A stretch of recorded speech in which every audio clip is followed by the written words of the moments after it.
now tuned in to the cold, hard truth. Cayman's #1 hard-hitting live podcast show, where we feature some straightforward conversations on political, social, and celebrity news and all things happening in the Cayman Islands and around the world. This show was created to give the people a voice and a means of being involved and informed without any filters. Sometimes it gets crazy, but we always keep it real. We bring you the tea, piping hot, so grab your favorite beverage and join the conversation via WhatsApp at 324-1612. Email tips@CaymanMarlRoad.com. Now, here's your host, Sandy Hill, broadcasting live from the beautiful Cayman Islands.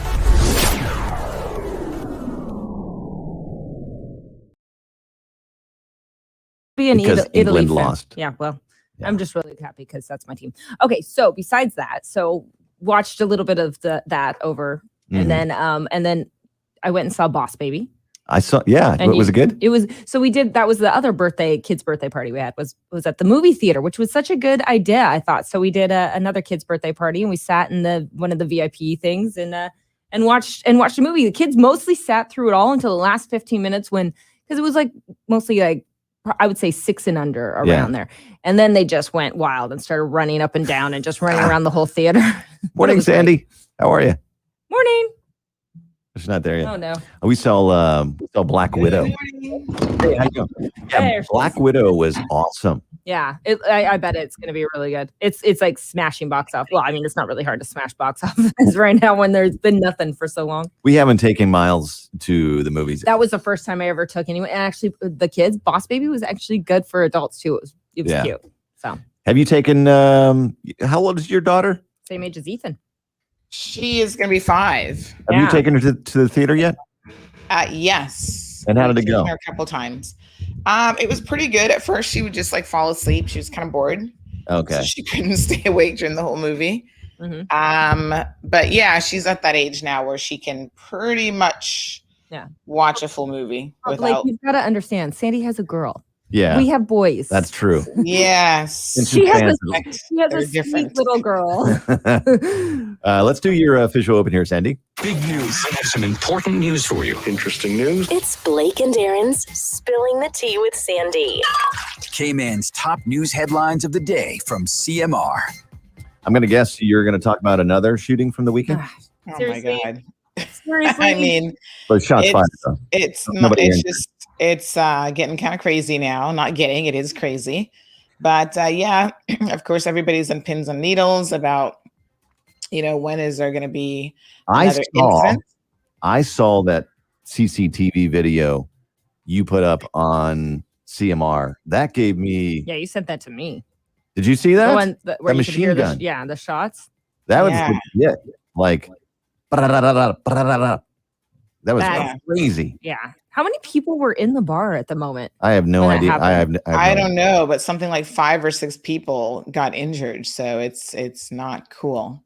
No. So the police have obviously had a busy weekend, so we're going to talk about that as top news today.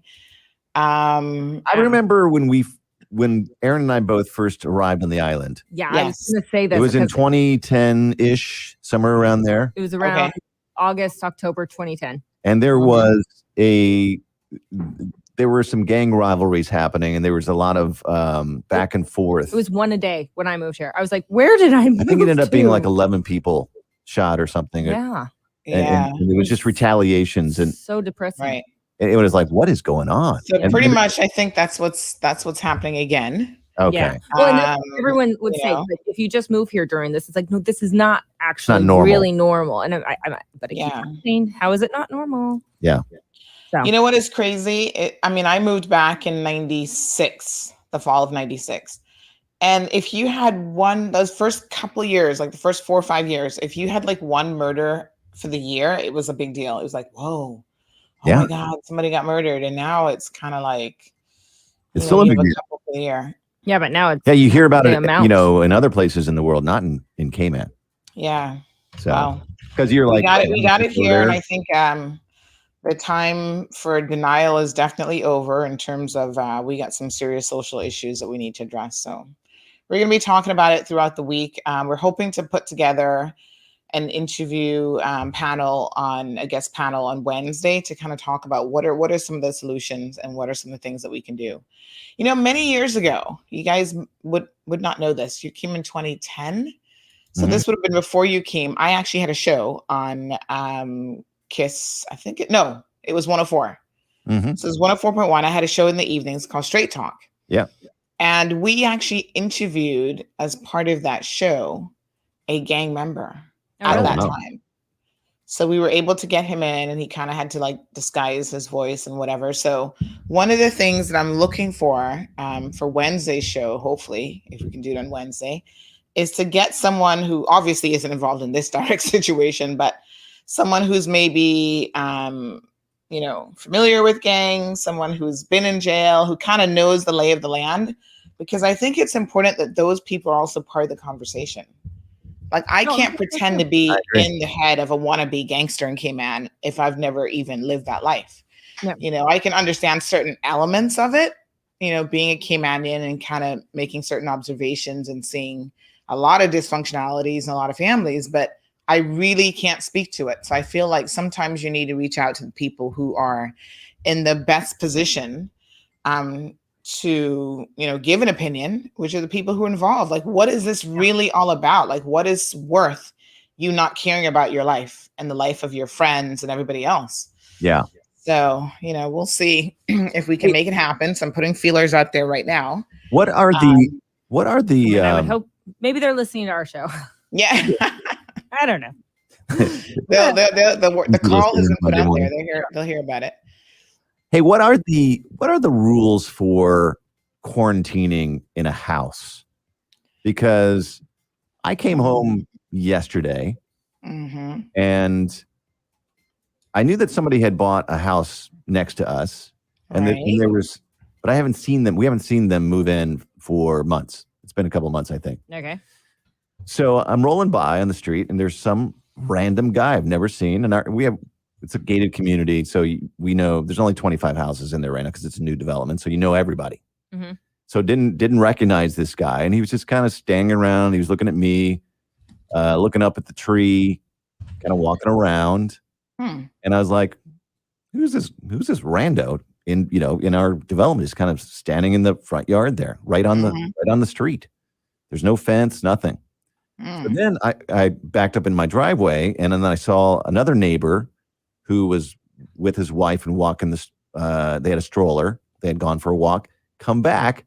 They stopped to say hello to this guy. And I'd say maybe 10 feet away from them. Again, no fence. And he stopped to say, "Hey, how's it going? We're so and so. Like, who are you?" kind of thing. And he's like, "Oh, we've just moved in. Oh, we're in quarantine." Oh.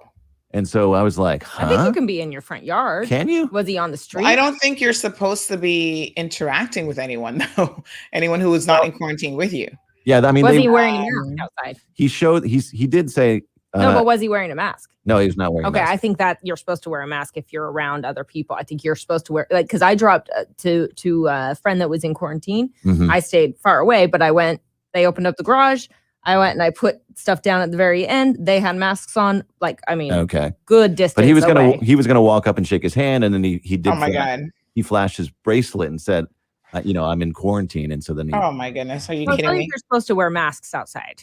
Is that why would you need to wear? Well, I don't think that you're supposed to be. I mean, the thing is, you're supposed to stay away from people. Certainly, people who don't know you're in quarantine. And if you have a situation where it's like a drop off and pick up sort of thing. Like food delivery services and whatever. The idea is the person who is in quarantine should stay inside while those items are being dropped off. Yeah. And then once the other person has left, they're supposed to go pick it up.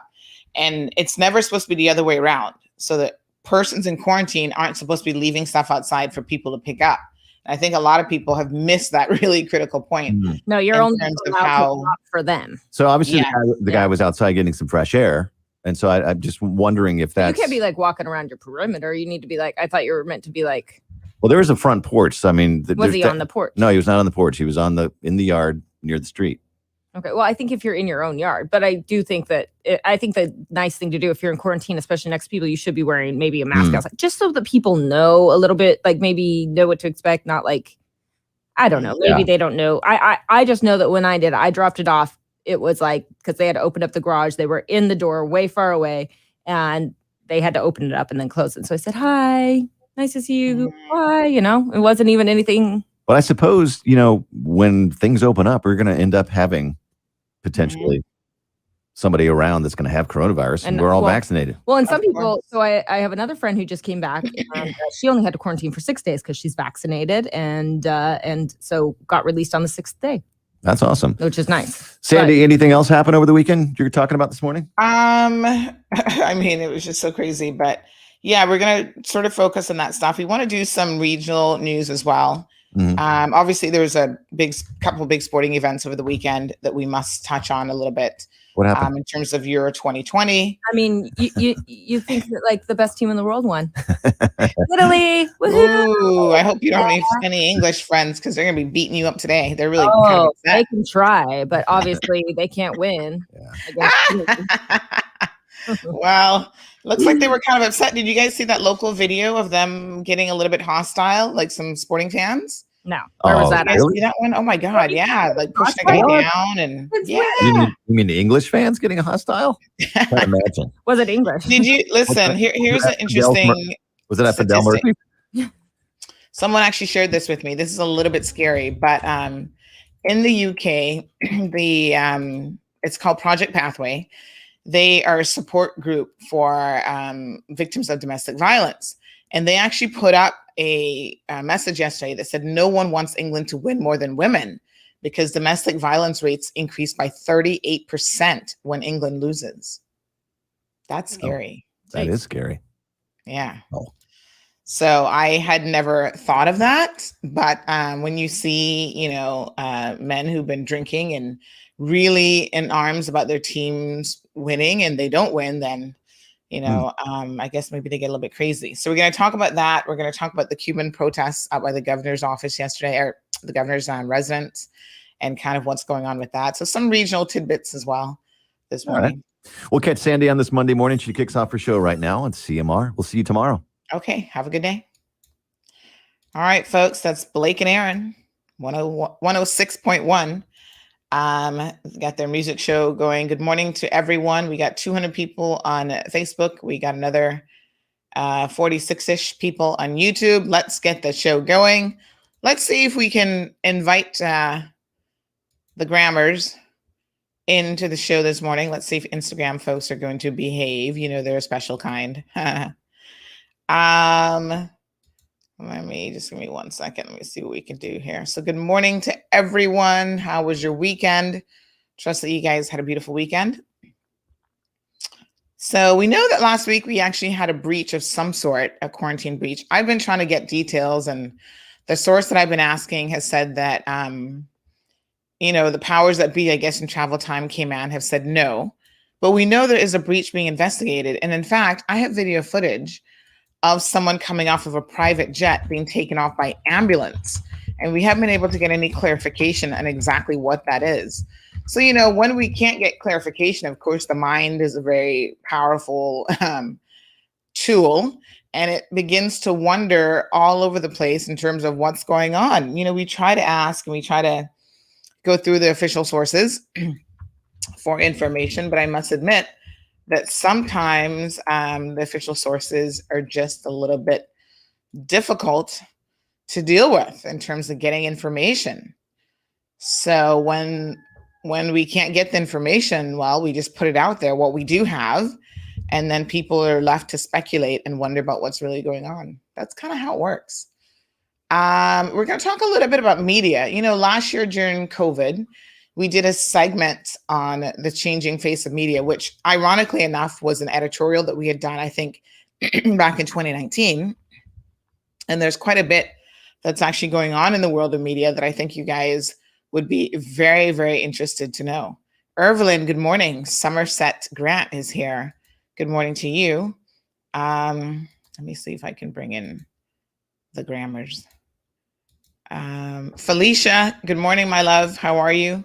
Did you guys have a fabulous weekend? So who were you pulling for, I should say, in terms of Euro Cup? I mean, obviously we have a lot of English people here in the Cayman Islands.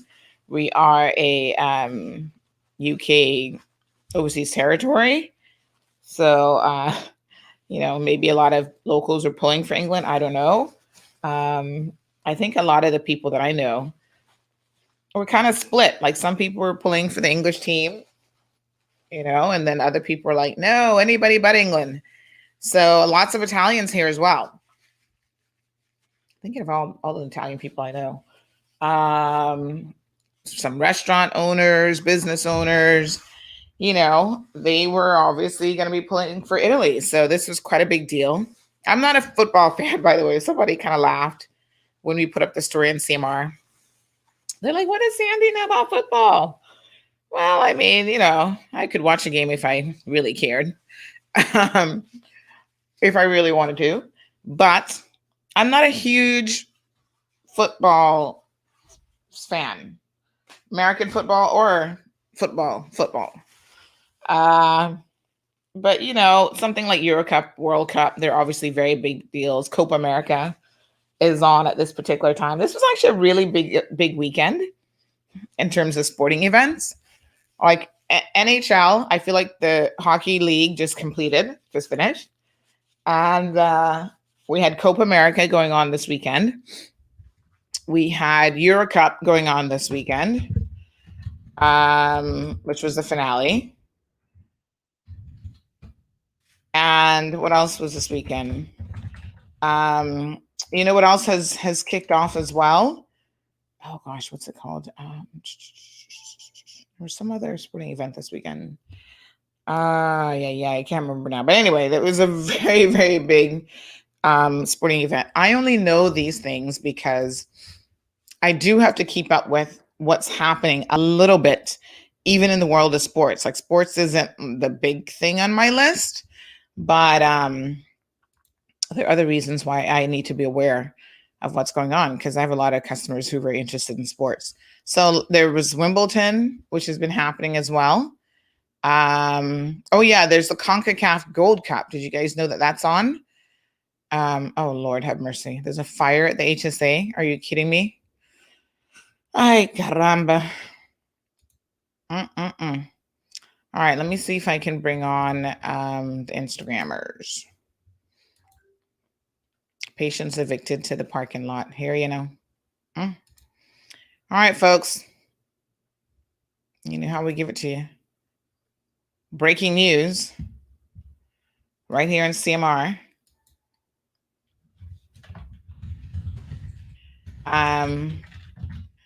We're being told that there is a fire at the HSA and patients are being evicted.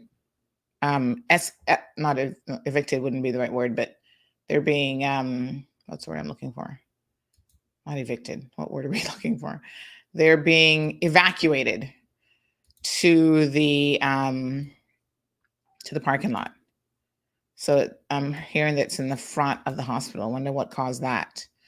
Ay, caramba. Dialysis unit. Oh, wow. That's not good. So somewhere close to the dialysis unit. Yes, El Rey, there was a big fight as well. Who won that UFC fight, by the way? I was aware of that, but who actually won? Did McGregor win? That was UFC, I think, like 264 or something. No one is allowed to enter the hospital entrance right now. So if you're going, which, by the way, I have an appointment there later on today, so maybe I shouldn't be going. I don't know. So yeah, it was Dustin Poirier and Conor McGregor. So, did Poirier win? Wait, who won? I'm trying to figure out who won. This was Las Vegas, Nevada. Main card. And then they had some other guys as well. McGregor's leg broken. What the hell? I'm just not, I don't know. There's something interesting about seeing men beat each other up. That is just, I'm not quite sure that it's for me. Alice says, I'm rooting for, but that flag is in black and white, so I couldn't quite tell who you're rooting for. Dawnette says she was with the English team. Good morning, Evelyn. Good morning, Quincy. So good to see you. Quincy says on Kim and Brack, the police just don't have enough information or evidence to solve crimes. What a mess. Good morning, Andine. Bishop Hero Blair is here. Thank you for joining us. Yes, we're kicking off another great week. Maria, thank you. Miss Rose is here. Well, I did go to the BRAC, but it was kind of my other job related, not really CMR. And I was in and out in 24 hours. I literally went there Friday afternoon. I was back on Saturday afternoon. And it was just enough time to get everything done that I needed to. Scott, good morning. That's our friend over from Waffle Monkey. Which, by the way, did you guys win gift certificates last week for Waffle Monkey? You need to message me so that I can get those to you. We're still let me just make it very clear. I still have gift cards and other things that I'm distributing. I'm hoping definitely this week we can get them all out. The chocolates were kind of a priority because I'm like, oh my God, if I have them in my car and they melt, everybody's going to be pissed off. Ingrid, good morning to you, my lovely. Mary's here. Says if you're in your own yard, fine, but no interaction. Like Sandra said, someone can drop off and quarantine persons can collect, but not the other way around. So this is where, people are not really being fast and hard with these quarantine rules. And I think it can be a very dangerous situation. Good morning, Elaine. Elaine's in quarantine. Yes, good. Stay inside. I mean, what's the point of being in quarantine, right? If you're going to be interacting with people, especially children. When you start to talk about children running up and down, it's like, oh, Lord. I can only imagine how hard it is to actually quarantine with children, especially if they're young and they don't quite get it. Louis is joining us this morning. He says he has a day off and God is watering the garden. So he's getting a little bit of rain and he does a better job than him. That's funny. Yes, Elaine, I think that you can go outside, but you have, it's not the sort of situation where you should be going outside to interact with anyone else. You should be obviously staying within your own perimeter, but not just staying within your own perimeter, because let's be honest, if I'm outside and I'm leaning up against the gate talking to the neighbor, technically I'm still within my own perimeter, but that really isn't the intent of quarantine, is it? We know, depending on how, if you have COVID, how those droplets can travel a number of feet in the air. So, at that point, people don't necessarily know if they have it. You guys remember the person who was just in ICU, which was released, I think, last week. That person was sick. And when they came in, I don't believe that they had any idea that they had it. And then at some point later on, they discover on the 14th day, remember the guy who collapsed and was found outside on day 14, the day that he was supposed to get out. We have so many questions about that still remain unanswered. How could someone have been that sick, while in quarantine and not call someone? To me, that just defies logic. It's like, if you're in quarantine and you're sick and you're not feeling well, please notify the authorities. That's what you're supposed to do. Good morning, Cheryl. Catherine is here. Alba, buenos dias. ¿Cómo estás? Daisy. Her baby boy is 16 years old. Her little Colin. He is such a super fan of CMR. We want to give him a big shout out. Colin loves our show, I must tell you. He's a good kid. He's 16. I can't believe he's 16, though.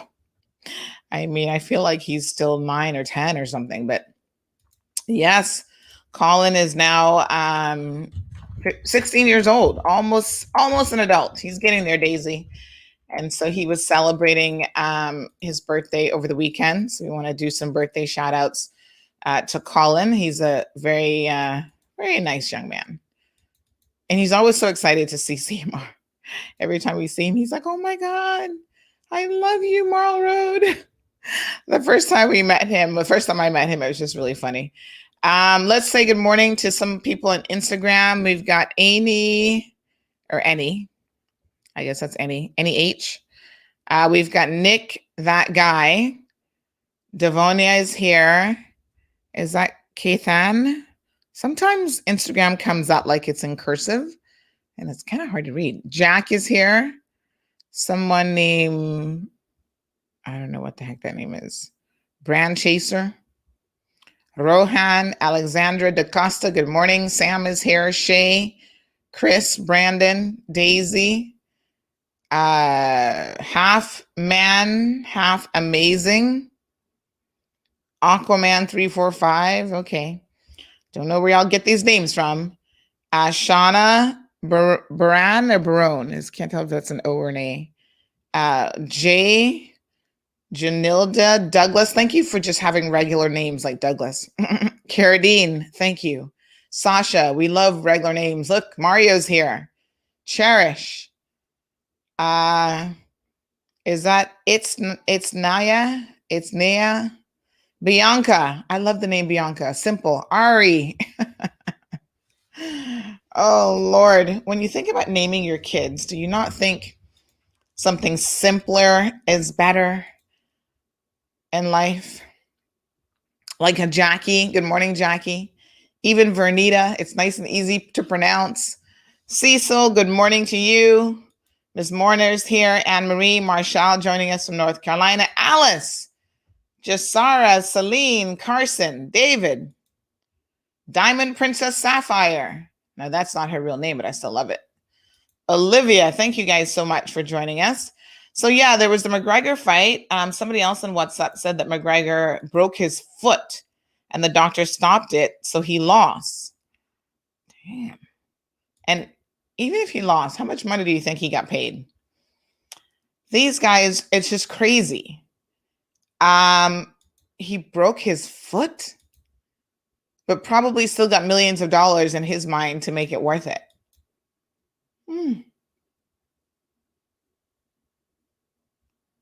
So it looks like there's some controversy around it. It says here McGregor releases a statement on UFC loss, addressing Dustin Poirier's claim that he broke rules. These guys are just crazy. And they make it, here's one from Fox News. Not that I normally read Fox News, but it's coming up in the headlines. Conor McGregor aims explicit tweet at Dustin Poirier's wife ahead of the UFC 264. Why does his wife have to do with this? These guys are just so immature. There's, like I said, there's something about men beating each other up that I think is so incredibly interesting.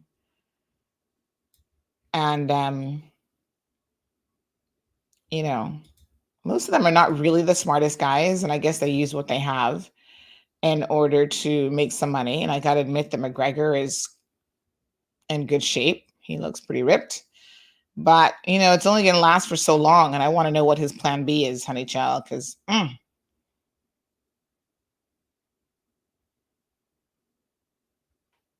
that's disgusting what he said. Oh, I can't even read that. Ooh. That's nasty. McGregor, do you not have a wife? I hope to God you don't have any daughters, just that somebody might talk to you like that, because if you did, I mean, a lot of it is just like gamesmanship and grandstanding, but I think there has to be some rules. Like, I don't know what the family has to do with any of this. And in my opinion, you would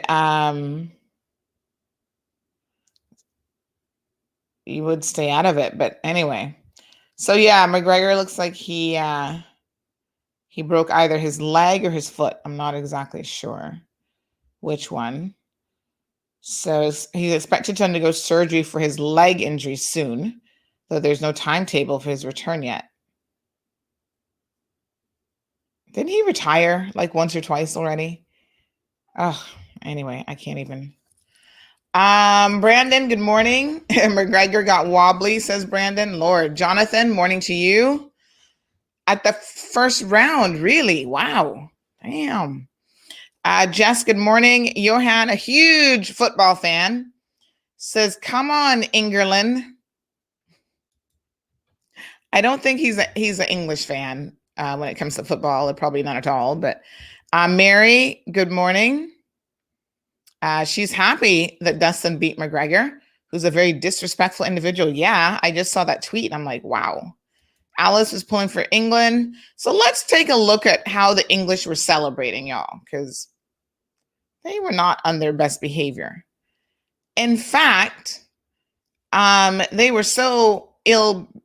They were just, I think it was an Instagram, maybe it was Twitter video that I saw. Give me 1 second now. I'm going to try to see if I can find it. But it really showed how incredibly immature some of the fans are. Now, I know last week in the I guess, semifinal game between Denmark and England, there was some penalty for people using lasers against the players and that sort of thing. Very, very immature. But I mean, I don't know if the teams are responsible for this or how they kind of look at it, but wow. Does football make you stupid too? Like, I don't know. Like the type of violence and stuff that I see occurring is kind of crazy when you think about it. You know? Anyway, there's a little bit of an altercation here. People were obviously celebrating quite a bit. And then I'm going to show you one of the ones from... So apparently England has not won a title in 55 years. So I think they're probably excited to be going to the finals. And then, you know, maybe they just forget how to behave themselves. I'm not quite sure. So Instagrammers, obviously you can't see this footage, but let me just show it to people on Facebook and YouTube. So check this out. This is really crazy. All right, here we go. Okay, so this is footage from, this is actually Twitter. And this Twitter page is called Rave Footage. Now look at what happens. Oh, this was the one of them trying to get into the stadium.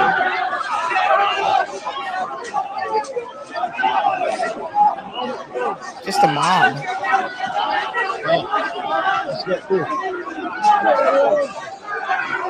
Look at that.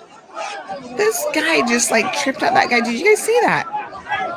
Look what he's doing. Now, is he one of the security? I mean, he's wearing an orange jacket.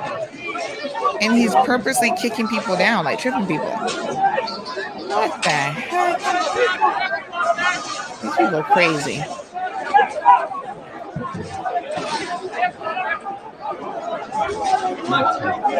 That's losing their shoes or not.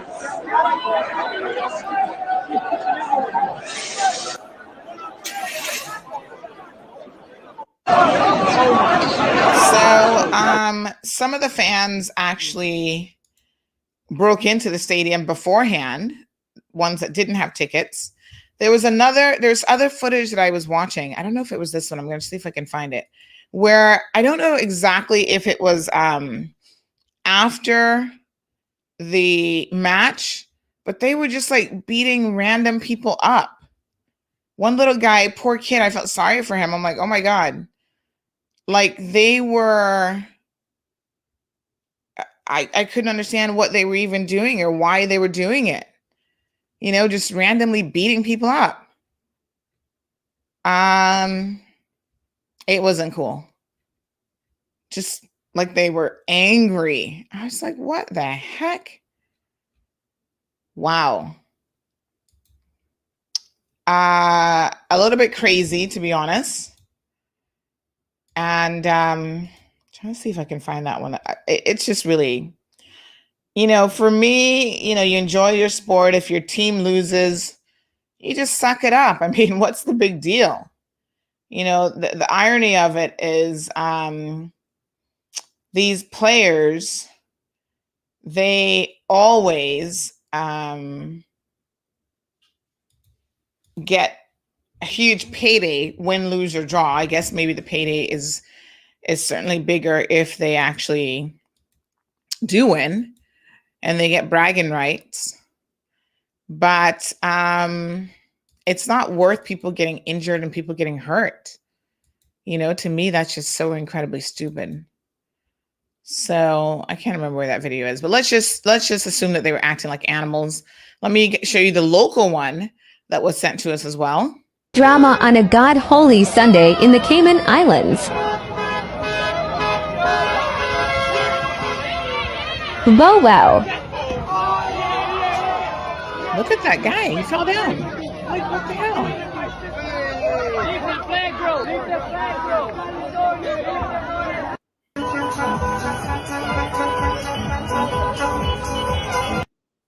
I mean, obviously Italy was celebrating on a van. That there's nothing wrong with that. But did you guys see where that guy got? Not drama on a God Holy Sunday in the Cayman Islands.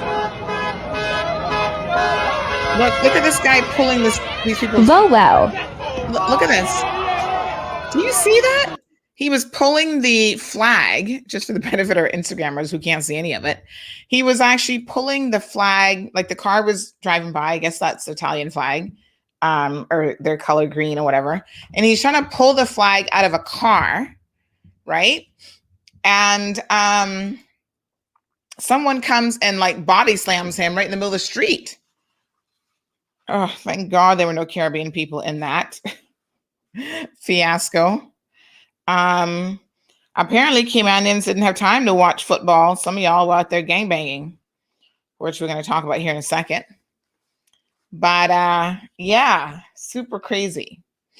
Someone said that they hate football fans. Carol says that she hates English football fans. Cece, good morning, says they were wilding.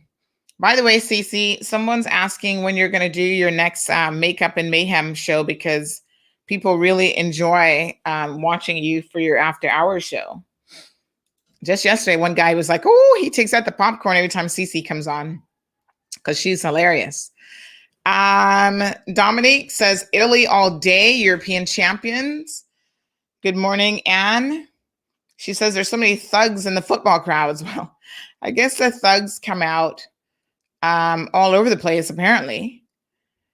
So yeah, I was really shocked, I must say, to hear this statistic. And again, a friend shared this with me, and I thank her for sharing it, because you guys know that we always advocate on behalf of victims, both here and all over the world. Because trust me, if this is true in the UK, that you have a domestic abuse rate increase by some 38% when England loses, you can believe that that has a trickle-down effect right here as well.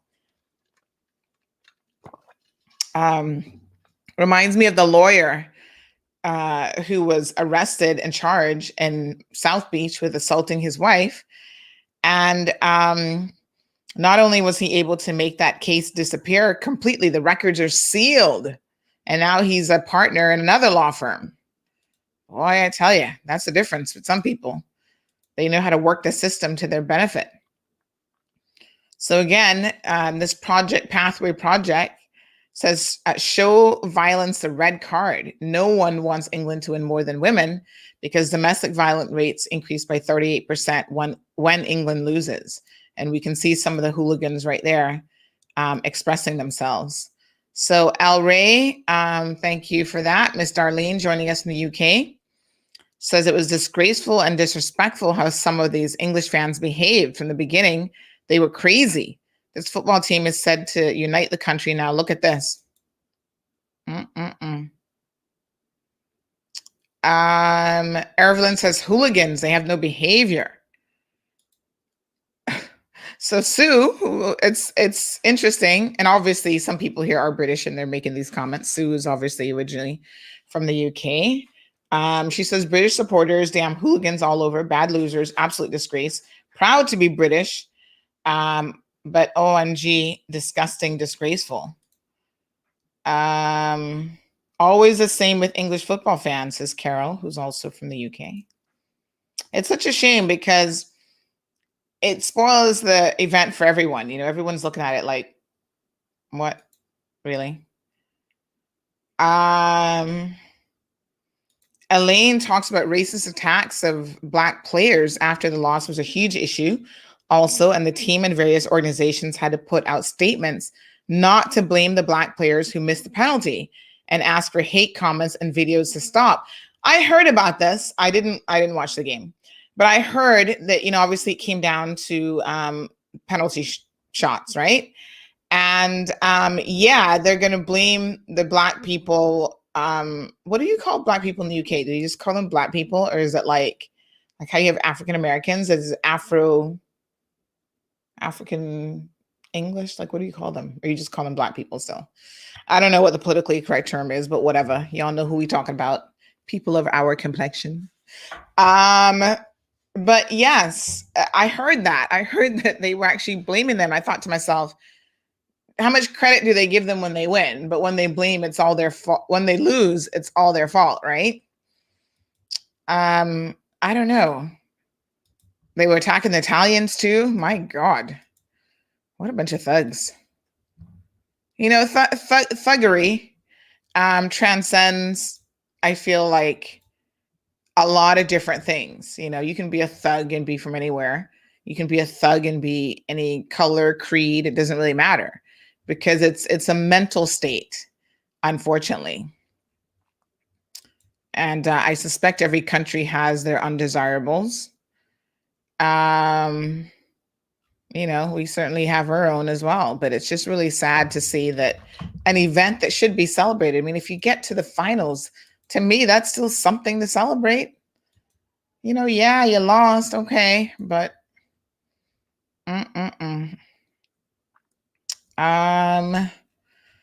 yeah, so I've seen a little bit of the footage. I'm not impressed. So Emma says, not soccer, huh? Especially big games like this, fans become very aggressive, especially when their team loses. Smart people leave early. Wow. Smart people stay home and watch it in the comfort of their home in their living room, so that they don't have to get caught up in any of that mess, to be honest. That's what I suspect smart people do. But yeah, that's just not cool. What a hot mess. Okie dokie. Well, anyway,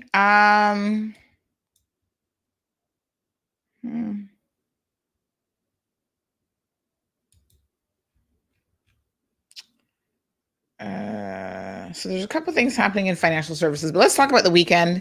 There was a lot popping off right here in the Cayman Islands that we are not proud about.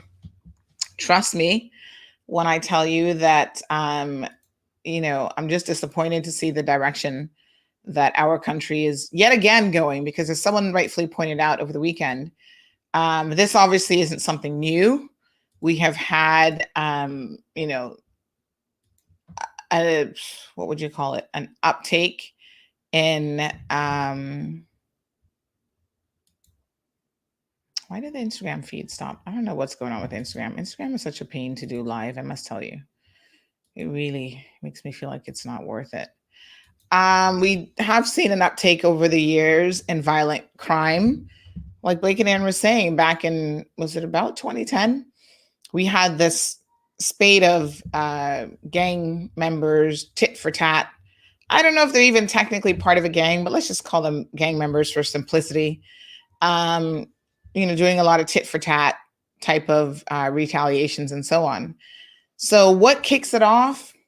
Honey child, I don't know. One person looks at the other person wrong. And then next thing you know, it's, thank you, Miss Brenda. She says they're called Black British. Okay, there you go. I've never really thought about it, to be honest. What do people, you've got Americans who changed it a number of years. I remember when there was this whole discussion about changing the terminology to African Americans.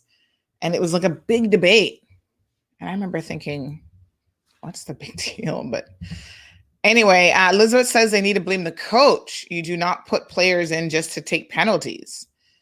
Like I said, I didn't watch the match, so I can't really comment on the logistics of what went down, but somebody's got to lose. This is the thing with a match, right? You're going to have a loser and you're going to have a winner. And I think the losers just need to be prepared for that. Italy hadn't won a title in a while either, but definitely their streak isn't quite as long as the English.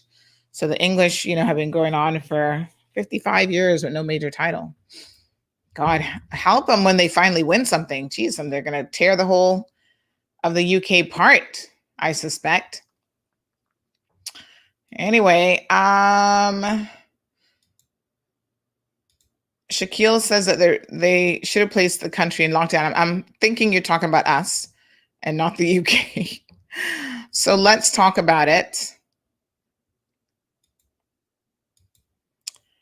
So Friday morning, we started off the show basically informing you that there was yet another mass shooting in literally the space of 1 week.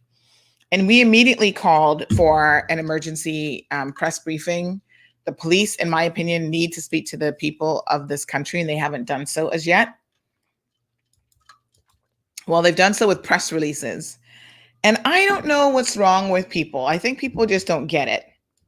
That press releases are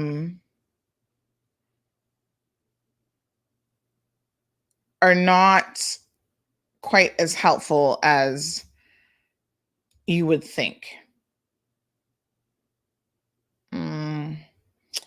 I don't know how to say it, but sometimes you just need to talk to people directly.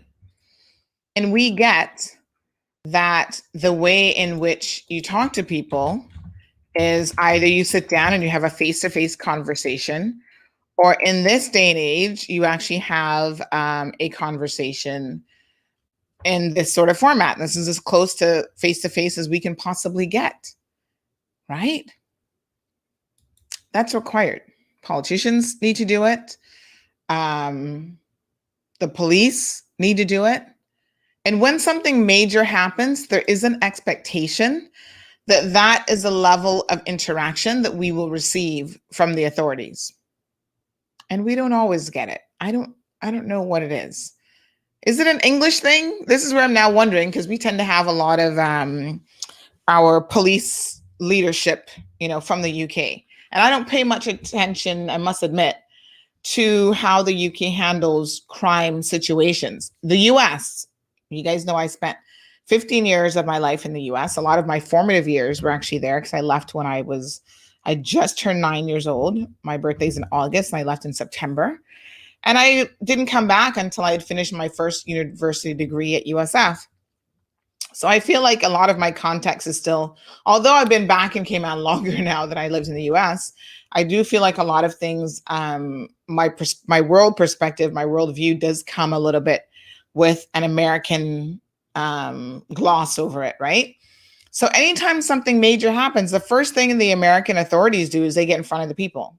Whether it's like what we saw in Miami, a building collapses, they don't send out a written police. They get statement. They get in front of you and they actually have a full press conference. This is what happened. We don't know much yet, but this is what we're doing. Like, they just talk to you. And it's not like you're expecting a miracle and you're not expecting them to have a million solutions. You just want to hear from somebody. And this is a lesson. I keep saying this even to politicians, like, try to listen to me, because I might know a little bit about the media and a little bit about what people's expectations are. And I'm telling you that you can address so many and alleviate so many concerns simply by having dialogue with people. And it doesn't have to be that you got all the answers. You can just be like, listen, we are equally as shocked as you are about what's happening in our community, and we're calling for calm. Talk to these hooligans. They might actually be listening. I mean, I don't know, right? But we knew that the weekend was going to be super interesting. Of course, I had to go to the BRAC. I had booked to go to the BRAC on Friday afternoon into Saturday. And so I was keeping a very keen eye and ear to the ground in terms of what was happening. We went to the crime scene on early Friday afternoon or late Friday morning. I think it was early afternoon. And obviously the crime scene was still being processed. It's a sad situation. And it got me to thinking, this is really kind of weird. and this is just how my brain works sometimes. So I don't know if you guys think about things like this, but you have to tell me, am I just being like super weird, or do you guys think about it and you never talk about it? Because I think there's a lot of things that go through our heads as a collective community, but no one ever talks about it. So one of the questions I had is, when something like this happens, like you own the bar, right? You own a bar and somebody comes in there and literally just sprays the bar.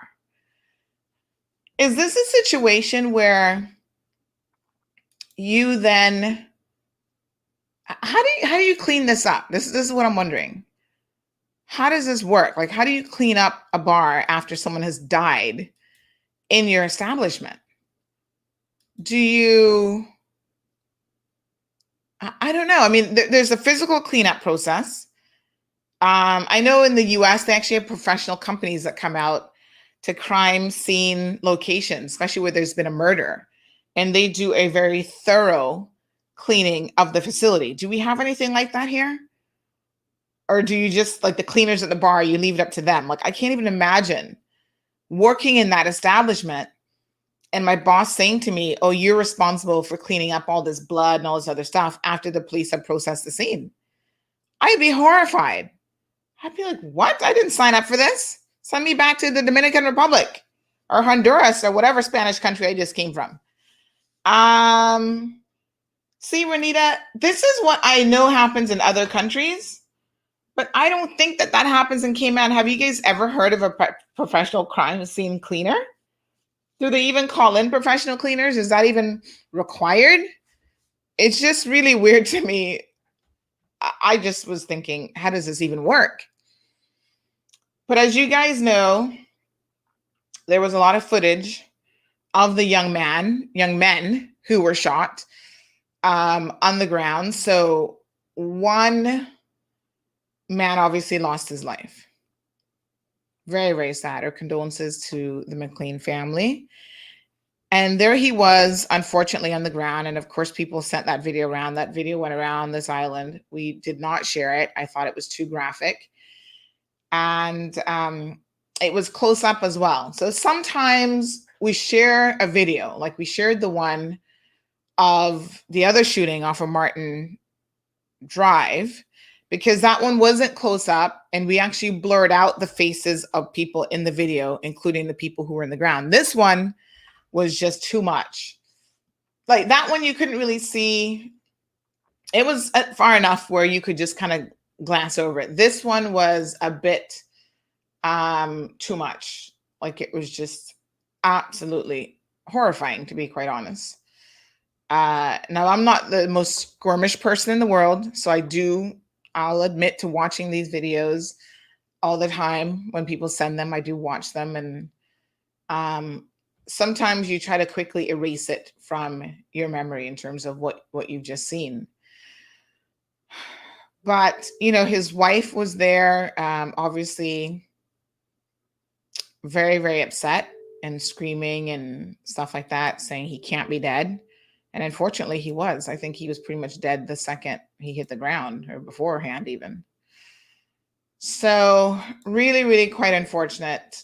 And there was a second video that was then in circulation of the young man who people claim was the intended victim, who wasn't really moving either. I mean, I kind of thought from that video, I was like, wow, he looks like he could have been dead too. And I don't know how many times he got shot or what his prognosis is, but there was just blood everywhere. I mean, the place was ridiculous. And then I got pictures of the barmaid. At least one of them got shot in what looks like her leg, part of her leg. And I got pictures of that wound and stuff as well.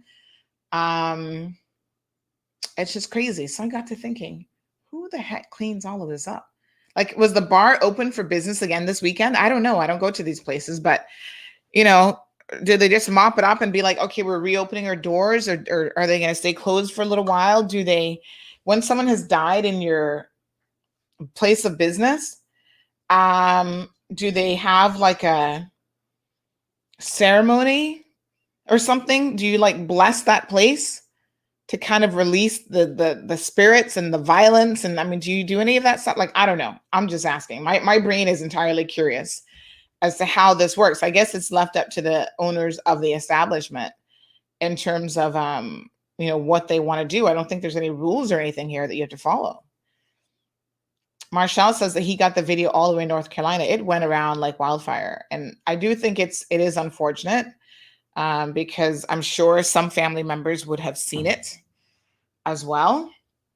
I had people messaging me, asking me for the video. And I basically said that I was not going to be sharing it. Sabrina says Next Level was never the same after Carlo. So that was another young man who lost his life in a nightclub. So this isn't the first time that we've had young men gunned down in a nightclub. But I think this is the first time where we've had people just go in with what appears to be some sort of a semi-automatic weapon, whether it's an AK-47 or not. I don't have that level of knowledge. And I'm going to play that video because I know that some of you haven't seen the video that was taken from the rooftop of, let me just see here. I'm going to show you guys this video. But it gives us an indication of the type of weapon that was certainly used. So, yeah, somebody else just sent the video again. Oh my God. It was just so horrific. I mean, oh my God. I can't even. He was obviously shot multiple times, and you see people trying to like feel for a pulse. And then, yeah, it's horrible. Oh my goodness. What is going on, Cayman? This is our little country, but what a mess we're in right now. The other young man who they said was intended victim, again, he was on the ground. Police, someone was standing over him, just blood everywhere. There was a video also in circulation of the police kind of walking around, people trampling all over what would have been a crime scene, the police with their high-powered weapons. There's at least, in this video that I can see, at least 2 police officers walking around with semi-automatic weapons or something of the sort. Everybody's just walking all over the crime scene. I'm like, heaven forbid there was anything there that the police needed in terms of evidence, because everyone has just trampled all over that.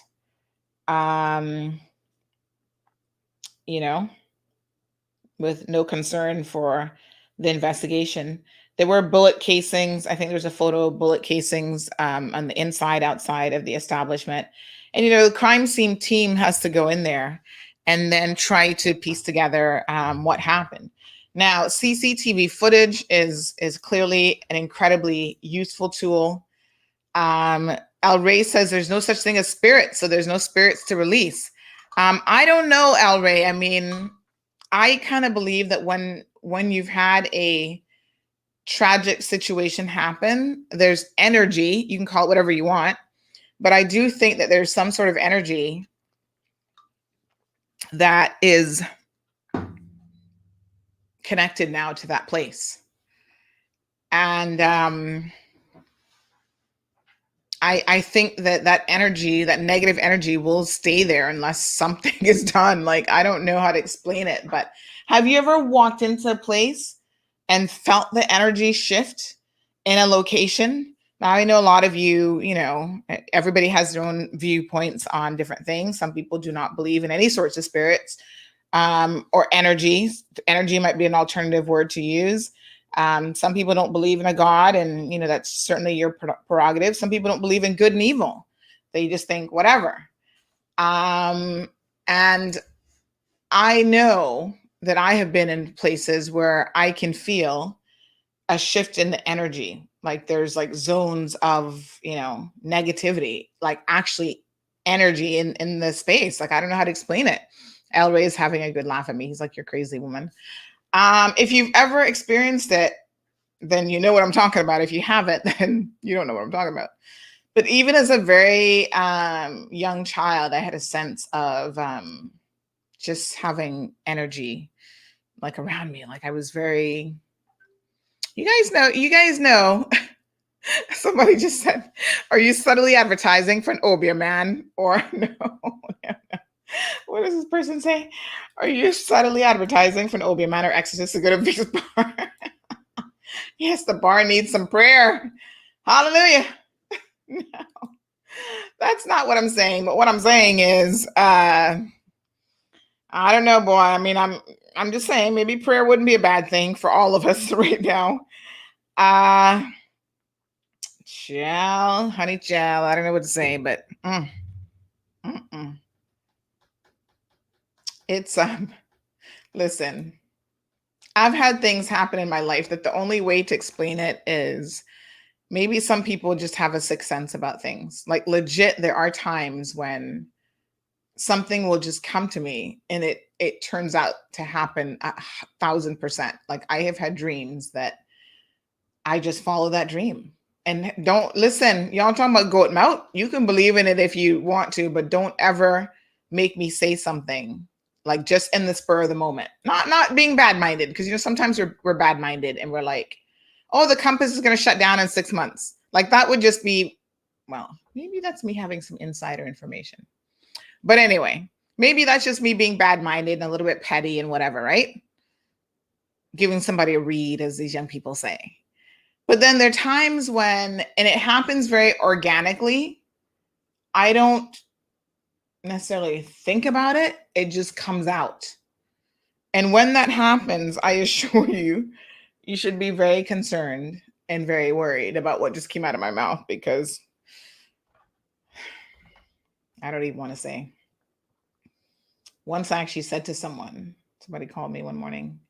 I'll never forget it. My girlfriend Melanie might remember this. We were on the squash court one day at King's, and there was a situation, and this one calls me and she's like, blah, blah, blah, blah, blah, in my ear. And I said, woman, come off of my, you know what, phone. I was popping some words. I was like, come off of my phone. Because if you knew what I knew, both you and this guy would be on your knees praying to God this morning for a miracle, because he's on death's door. Just like that, I tell the woman, I'll never forget those words. I suspect even if I have Alzheimer's, my own old age, I probably remember that. And literally by that afternoon, or maybe the following morning, he was dead, 34 years old, of a massive heart attack. And I don't know what made me say it. It just literally came out just like that. I said, if you know what I know, and it's not like I thought about it, so I don't even know what I knew, but I said, if you know what I know, both of you would be on your knees praying to God for a miracle, because he is on death's door. And literally within 24 hours, the man was dead. Maria, refresh your feed. Johan says it's because you're too wicked and an Obia high priestess. Number one public enemy. No, I am not into any of that stuff. I do not believe in playing around with any elements of Obia or anything else. Trust me, I'm just, no. You're not going to get me playing around with no Ouija board talking foolishness. Yeah, refresh your feed, Maria. Sometimes internet sucks depending on where you're at. Elizabeth says it's called a premonition. Yeah, sometimes I have had premonitions. I mean, my dreams can be, I'm a person who dreams every single night of my life. I don't know about some of y'all, because I've heard people say they never dream. I'm like, how can you never dream? Like, that concept is so foreign to me. I dream every single night, and I have multiple dreams. And sometimes I wake up and my dreams are so loose, like so vivid, right? I'm just like, oh my God. But even in high school, I became very aware of the power of my dreams, because there's an incident that happened in high school that I had this dream, and then I went to school and I played it out. And I'm telling you 1,000%, the dream was a premonition.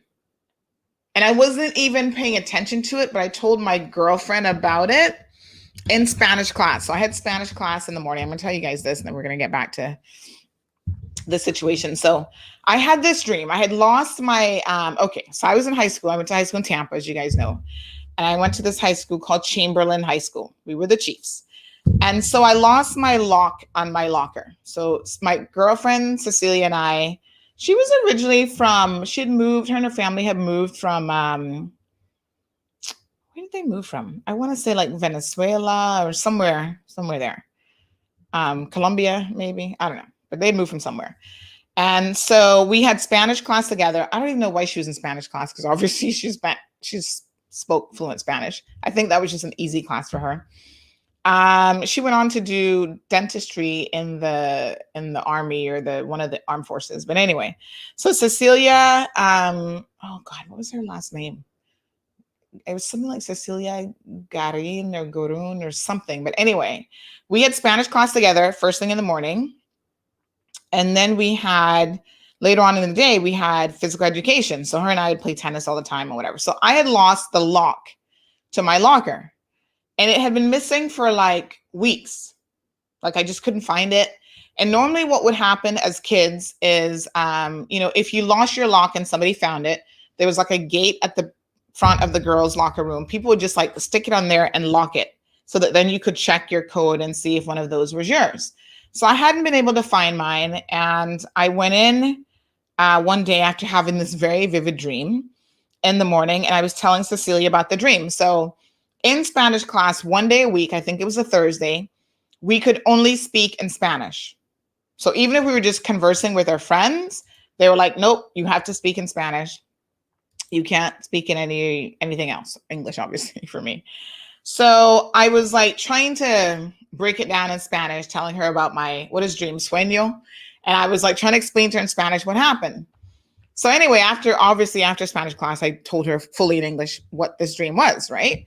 And she said to me, Sandy, just go and follow your dream. And I was like, what? She said, yeah, just go to the locker room when we go later and just do exactly what you did in your dream. Because in the dream, I found the lock. And I'm still thinking, I don't know. She's like, just do it. I said, all right. So when we get to fourth period, fifth period, whatever, we go, and there I am. And I'm like, okay, what was the dream again? Because dreams are so funny. Like you remember them the second you wake up, and by 10 minutes later, half an hour later, once you're awake, you totally forget. Like you have a hard time remembering unless you write down a dream, right? But this dream was one of those that was extremely vivid. So I was like, okay, let me think about what would I dream about. So anyway, the dream was I went in to the locker room and I checked all the locks. And the dream was so precise. Like in the dream, I actually checked like 6 locks that were on the thing. And when I went into the locker room, there were 6 locks on the little gate that people would normally hook it. And I checked them and none of them worked. So I said, okay. Now the dream had me walking further into the locker room and like all the way towards the back of the locker room. So I go all the way in the back, and I said, somehow I got up where I could reach on top of the locks. And obviously they're like double lockers. So it was like really high, it's not something I could naturally reach. So I'm like, how the heck did I do it? And then I looked around and somebody had a chair in one of the like changing areas, right? So Cecilia was like, here you go, use this chair. And I said, yeah, because I stood on something, obviously. So I'm like, okay. So I take the chair and I stood on it. In my dream, there were 3 locks on top of this locker area. And sure enough, when I stood on the chair, there are 3 locks.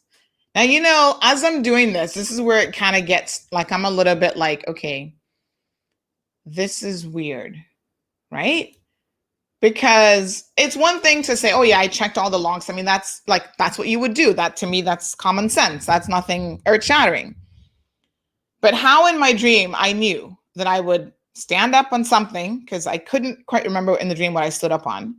But when I got up there, that there were actually 3 locks. They could be any random number. Something still thinking, okay, this is a little bit weird, but let me just go with it.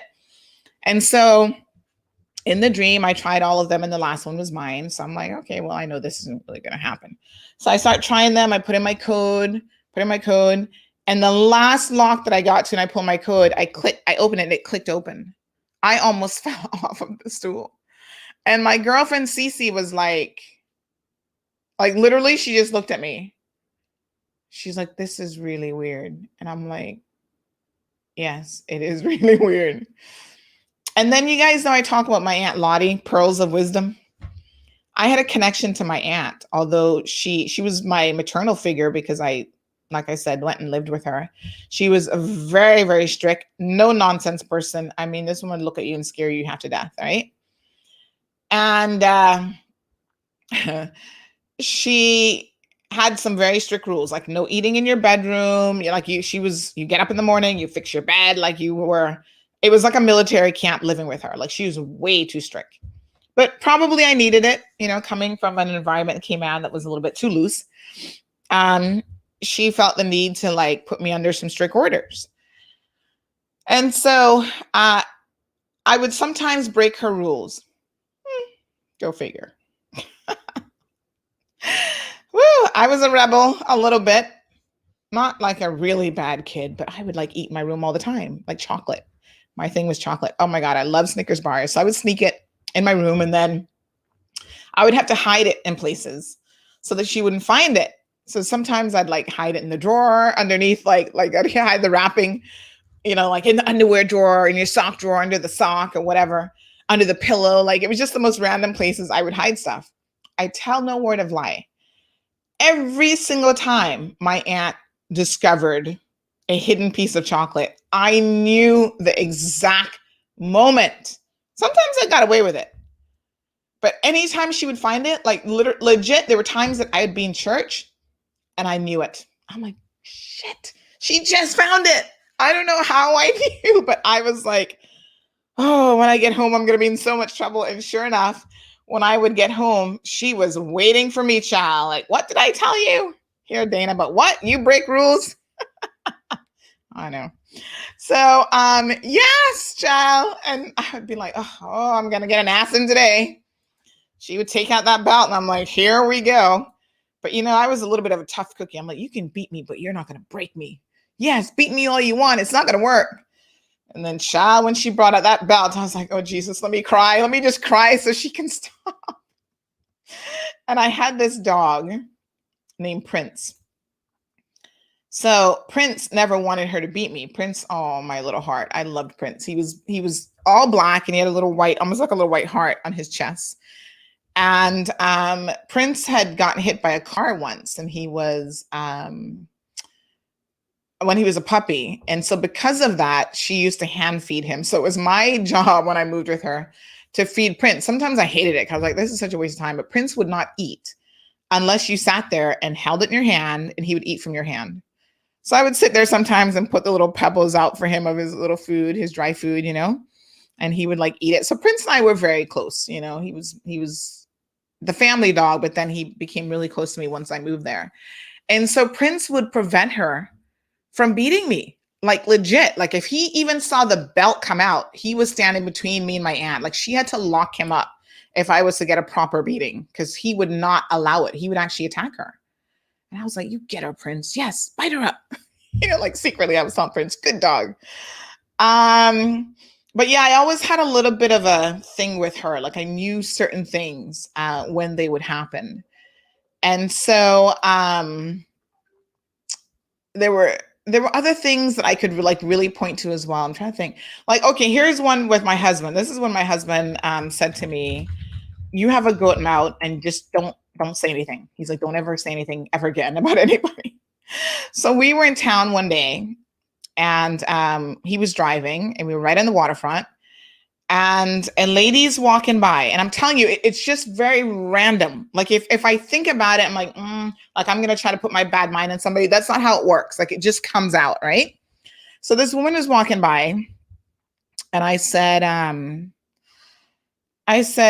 and I don't know why I said it, looking back on it, I don't even know how to explain it to you. But anyway, she's walking by, and I said, she better be careful, because she's going to fall down. And I didn't even finish the sentence when the lady just dropped, she sprawled out. And to this day, we don't know why, because she was just walking on the crosswalk. She literally, she tripped on something invisible and just fell flat-faced, almost hit her head on the pavement. Her phone went flying this way. People were just like, oh my God. Other people on the sidewalk started to help pick her up and grab her phone. And at the time, we were not married. What? Somebody digging up graves. Oh, Lord Jehovah. So yeah, he just like looked at me in the passenger seat and he said, "Don't say another word." Because that's how creepy it was. Like, I literally said, she need to be careful because she's gonna fall. And I don't even know why I said it. And the second I barely got the sentence completed, the woman falls down, almost busts her head. Phone goes flying, people trying to get her up. And my husband's like, don't say another word. Don't you put your goat mouth in nobody. So a couple other times, like little things have happened. He's like, don't say another word. Don't goat mouth. Stop it. Anywho, Carol, what's going on with your phone or something? You're doing random things here that aren't making any sense. So listen, I kind of do think that maybe the people at that establishment need to have some sort of a situation over the bar. I don't know what it is. I'm just saying, Vic, if you're listening, get some sage or something in that bar and start having some security around the place too. All right, listen to this, folks. What's going on with my computer now? All of a sudden this thing won't. Huh? Okay, now this is weird. Why is it that I'm trying to add something, this video, and it won't work? All right, y'all making me freak out a little bit now. So all of a sudden I can't add this video after telling you guys about all these really weird things that happen quite randomly. Let me try another way of adding it, but this.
Okay, folks, I cannot explain to you what just happened.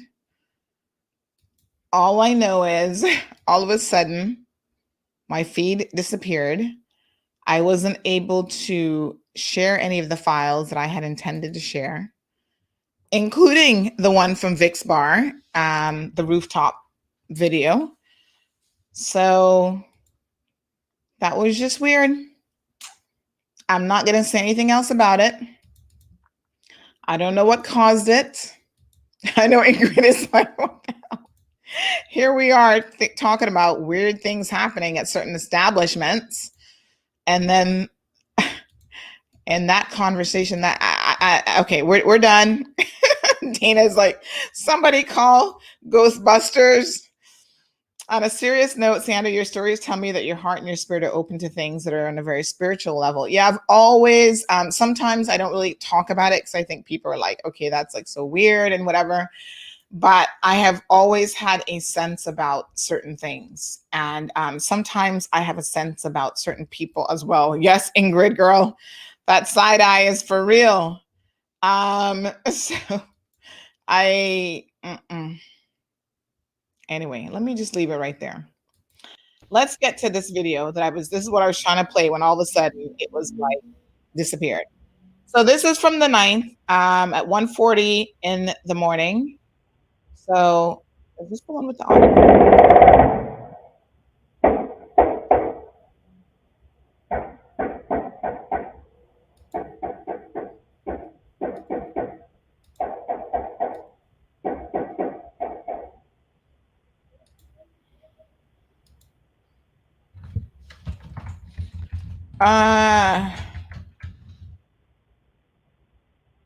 Oh my God.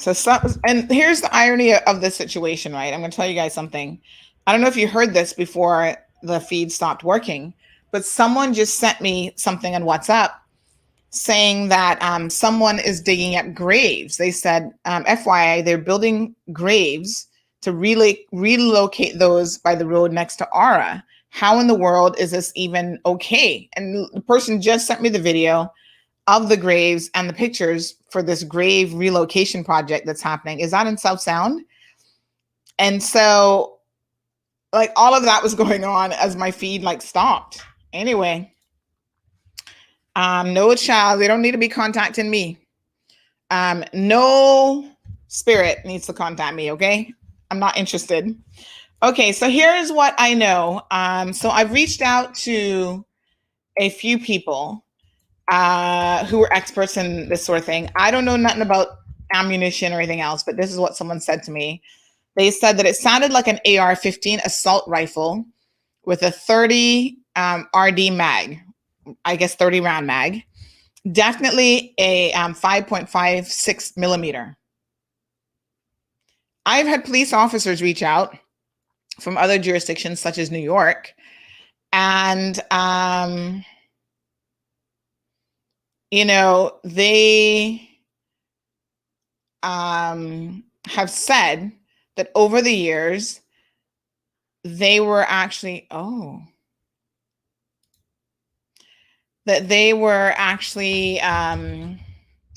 the RCIPS advice. Now, I don't know if it's this current administration or who, but enforcement agencies from overseas said that they've been giving advice to the RCIPS that they haven't exactly followed on how to get the situation under control. Listen to it again, folks. The timestamp on this, it starts at 1:44 in the morning. And then what you hear is really, really quite shocking.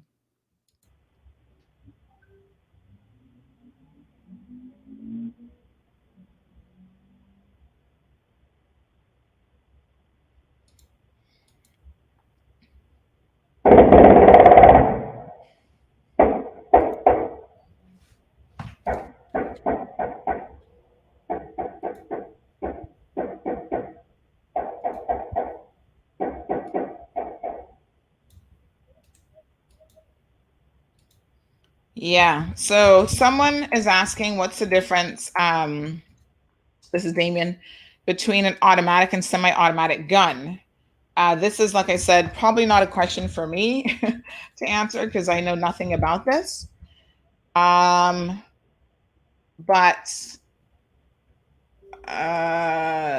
weapons fire one shot each time the trigger is pulled, and automatic weapon fires continually until the trigger is released.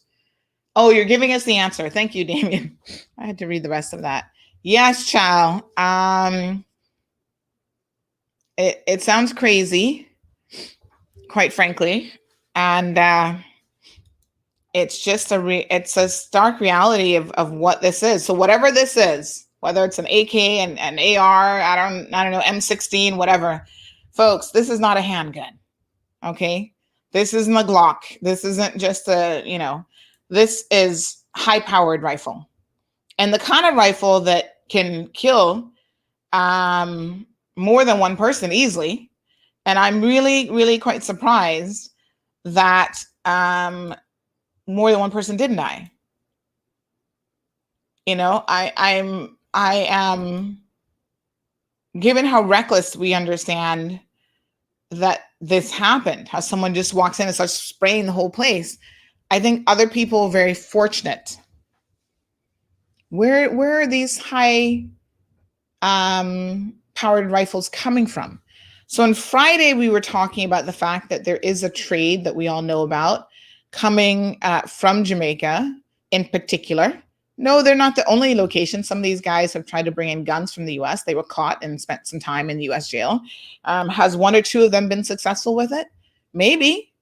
Because sometimes what is happening is they will put parts of the weapons in, they don't send it as a full piece. So they'll put it in parts and then they assemble it later on. So maybe they they ship it in different containers and different parts. And if one part gets through, then they only need a couple more parts to kind of put the weaponry together. We understand that that happens a lot. Now, here is what sources have told us. And again, you take it as good as you get it. Let me just send you guys a little bit of information here. Let me think who told me this. I always have to think about who sent me these messages, but I have to be careful because sometimes I'm thinking about it. My brain actually blurts out the name. So I try to be extra cautious.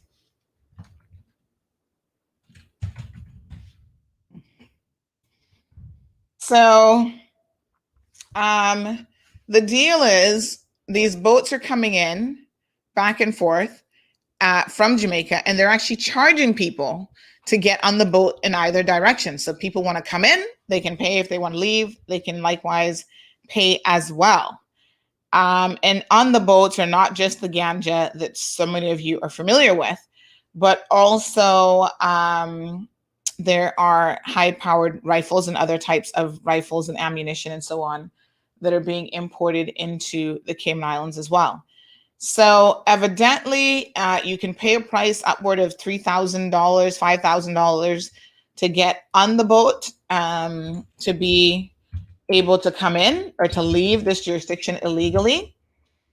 And so one person has said that a gangster has messaged them and said, this is our source for the machine guns. And they actually sent the picture of the person. I know who this person is, but I know of them, I should say. I don't personally know any of these guys. But these are now gangsters talking amongst each other. And of course, on WhatsApp, nothing is private and it's being sent around. So apparently this is our source of the machine guns. He brings them in and sells them for as low as $3,000. So there's more than one here. This is crazy.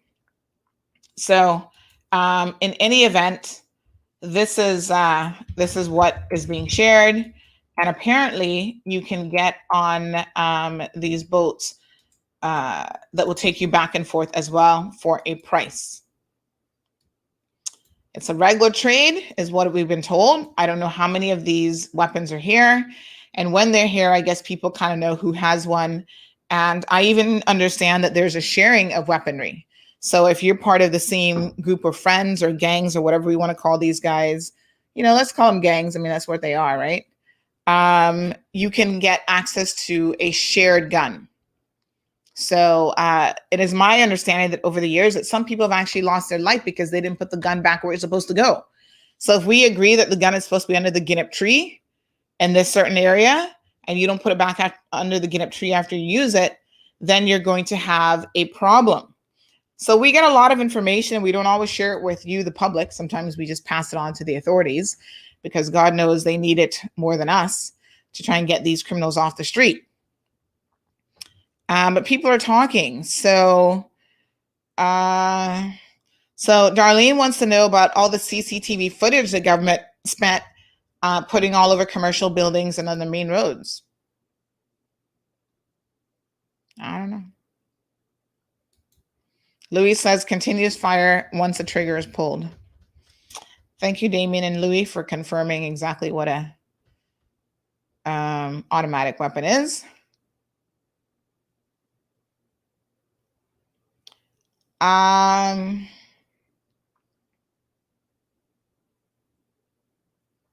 Miss Renita makes mention of Miss Glida. If y'all don't know, Miss Glida is was a Georgetowner that raised a lot of kids. I don't remember her really, but I do know that I was at her little daycare, I guess, that she had in her home before I left, like when I was younger, before I started school. But yeah, so this is what we were dealing with. And then, of course, over the course of Friday, There were numerous operations carried out. The police had their, shortly after a show, they had their meeting, the security team, which includes the governor and high-ranking, the premier and other people. They had a meeting. I think that's great. And you guys know on Friday, I was saying that they needed to talk to the people. I still stand by that yes, we get that you've had your security meeting, but you also need to talk to the people, not just send out a written press release. That's just not good enough. But anyway, in their press release, they have said that they're going to be doing a lot more armed patrols. And someone has just said that all CCTV cameras are working. Now, what someone else made, which is an observation, is that apparently that the back of Seymour Drive, there's access points into that area that connect to, I guess, like the dikes and stuff coming out of West Bay. I mean, I don't know, but I could see where that could be possible, behind the dump area, whatever. And so maybe there are ways in and out. But you know what? Listen, some of these guys are so brazen that they don't really care that much about even being seen. This is the truth. They're just like, I'm going to come in here and shoot up the place and everybody is going to know that it's me that did it. So arresting them and taking them off the street, you would think would be an open and closed sort of situation. Well, they did make a few arrests over the weekend. So on Friday, the place was hot. I mean, all over the place. Everybody was like messaging, lots of rumors that turned out to not be true. We obviously held off on a lot of stuff because we were like, oh my God, there's an operation right now in town and this is happening, that's happening. And it's like, let's take a breather and make sure that we're getting some correct information here. But it turns out that there was an operation in Prospect. So one of the individuals allegedly lives in the Mahogany Drive area. And the police kind of know who they're dealing with in terms of suspects. And so they carried out an operation where a vehicle was stopped. They've not said a whole lot about the operation in terms of how many, did they get any ammunition? The police didn't really go into any details. We heard on the street that they did, but they haven't confirmed that. And so sometimes they don't say certain things for a reason, and we just let the police do their jobs. So we do know that there was this situation in Prospect later on in the afternoon on Friday. At least one person was arrested. There were numerous reports that, he opened fire on the police with this automatic weapon, and the police shot at him, and that a police officer got injured or that he was killed. I mean, the rumors were, oh my God, they were crazy. They were just crazy. And most of those rumors were not true. So I want to make it very, very clear.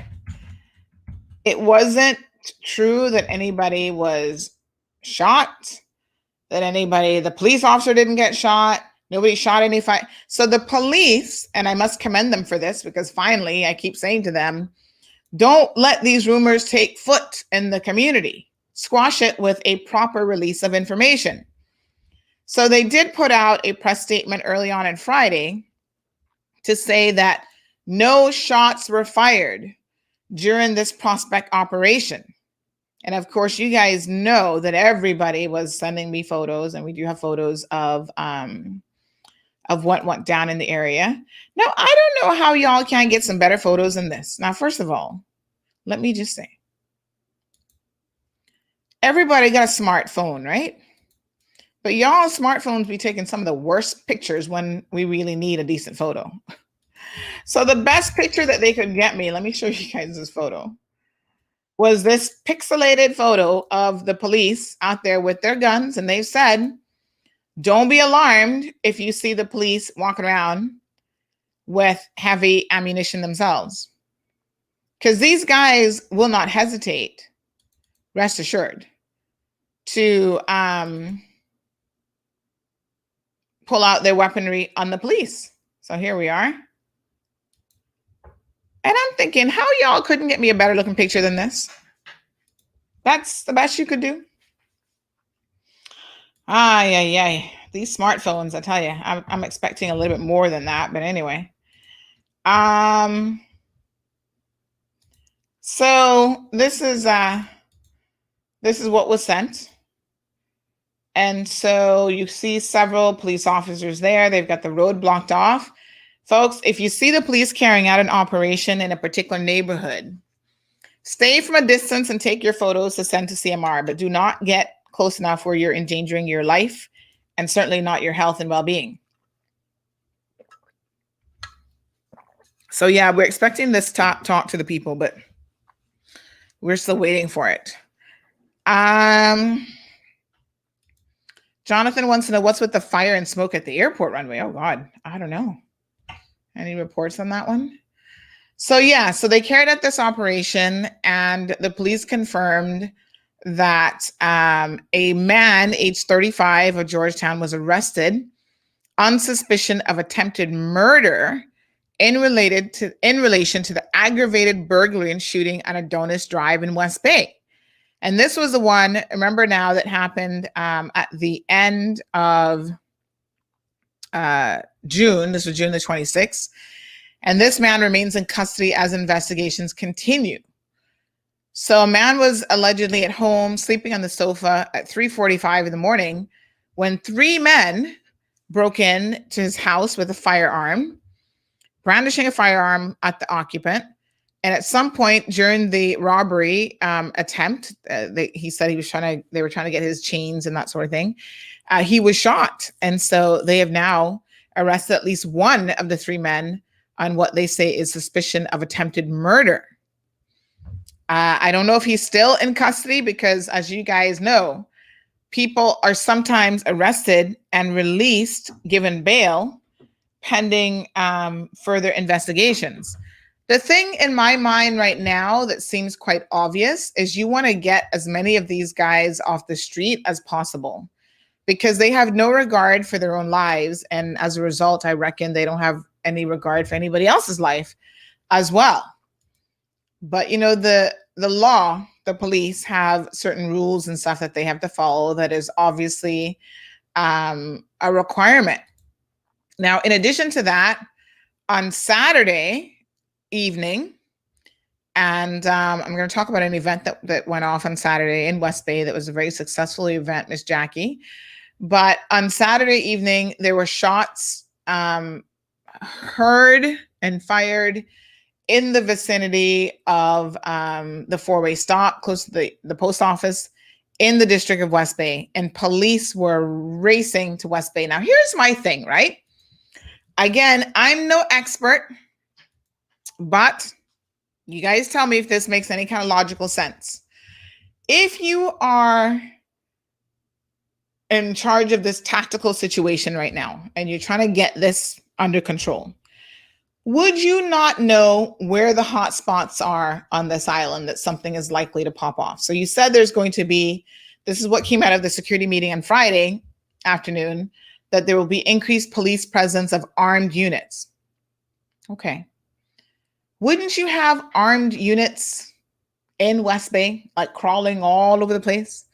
In certain hotspots in Georgetown, crawling all over the place? Why were they having to run into, where were they was my question. They were racing on West Bay Road trying to get into the district of West Bay once shots were reported. Why were you so far away? Like, I would think that the West Bay police station would have been commandeered as a miniature headquarters for West Bay, where you're just going to have lots of ammunition there that obviously you're keeping track of and you're accounting for. Do I really need to say that? But you would have a heavy presence already in the district, all over the place. And it seems like a lot of these guys are kind of interconnected in some way, right? This one is that one, and you know, the players. And I have heard a lot of names, being thrown out there in circulation about what is really going on. So I'm sure if we've heard it, the police have probably heard it as well.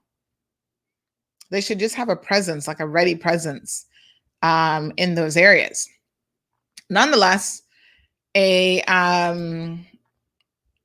operation was carried out, and at least one or two men were actually arrested. So let me guys show you some footage that we have from that evening. So there was a house in Birch Tree Hill that people reported hearing an explosion at, and authorities were there making some inquiries and some arrests. And here now is this situation.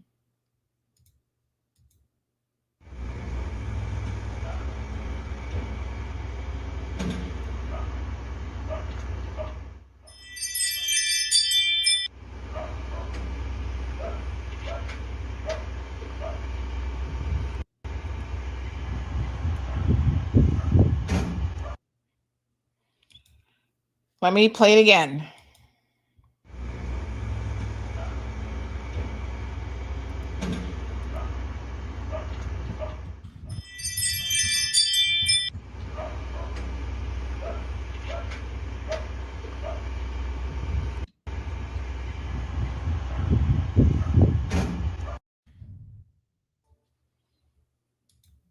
All right, folks. So that is one of the arrests that they made on Saturday evening in West Bay. Was anybody else surprised by the little paddy van with the gates and all that kind of stuff? I didn't know that we even had that here. Well, child, they've never used it on me all the times that they've arrested me. In fact, only once of the 9 times that I've been taken to court by the police have I ever been actually arrested and put in handcuffs and taken to the police station.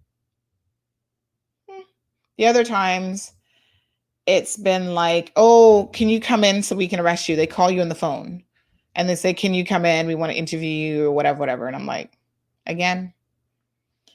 That one time was courtesy of Shondell Bodden. Thank you, Shondell. So they made a real, that was a very interesting situation, but they made a real, they sent like 9 senior detectives to arrest me. Like I felt almost like this guy, like, ooh, I just murdered somebody with an AK something. But AK words, because yes, honey child, they came for me with like handcuffs and you got to get in the car. And you know what I was most upset about? All that to me was them trying to show their bravado, like whatever. But my dog, Coco, and you guys know how much I loved my dog. She was actually at the groomers at the time that day, and I had to go pick her up. And I said, who's going to go pick up my dog? I wasn't even worried about me. I was like, whatever. Who's going to go pick up my dog? Well, you have to find somebody else. I'm like, I didn't have anybody else. That was before I had anybody else. And I was like, I don't have anybody else to go pick up my dog. And so you're going to go pick up my dog in this police car, or I've never been to jail. So I've never been to jail. I've never been like, they make this thing.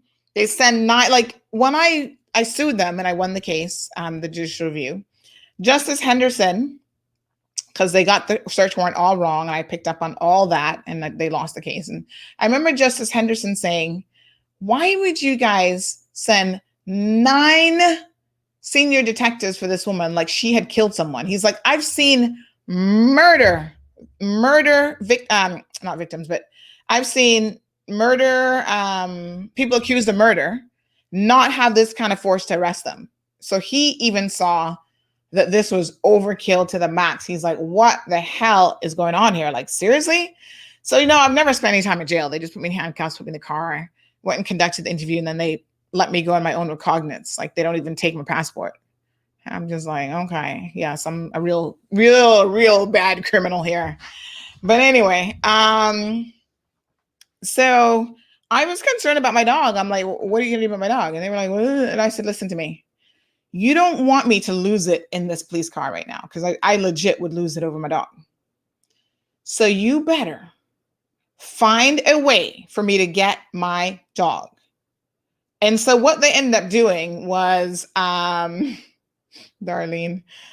what they ended up doing was they took me to the pet shop right here in Savannah to pick up Coco. They took off the handcuffs and everything. And I walked in there with police escort to pick up Coco. And I'm like, I'm here to pick up Coco.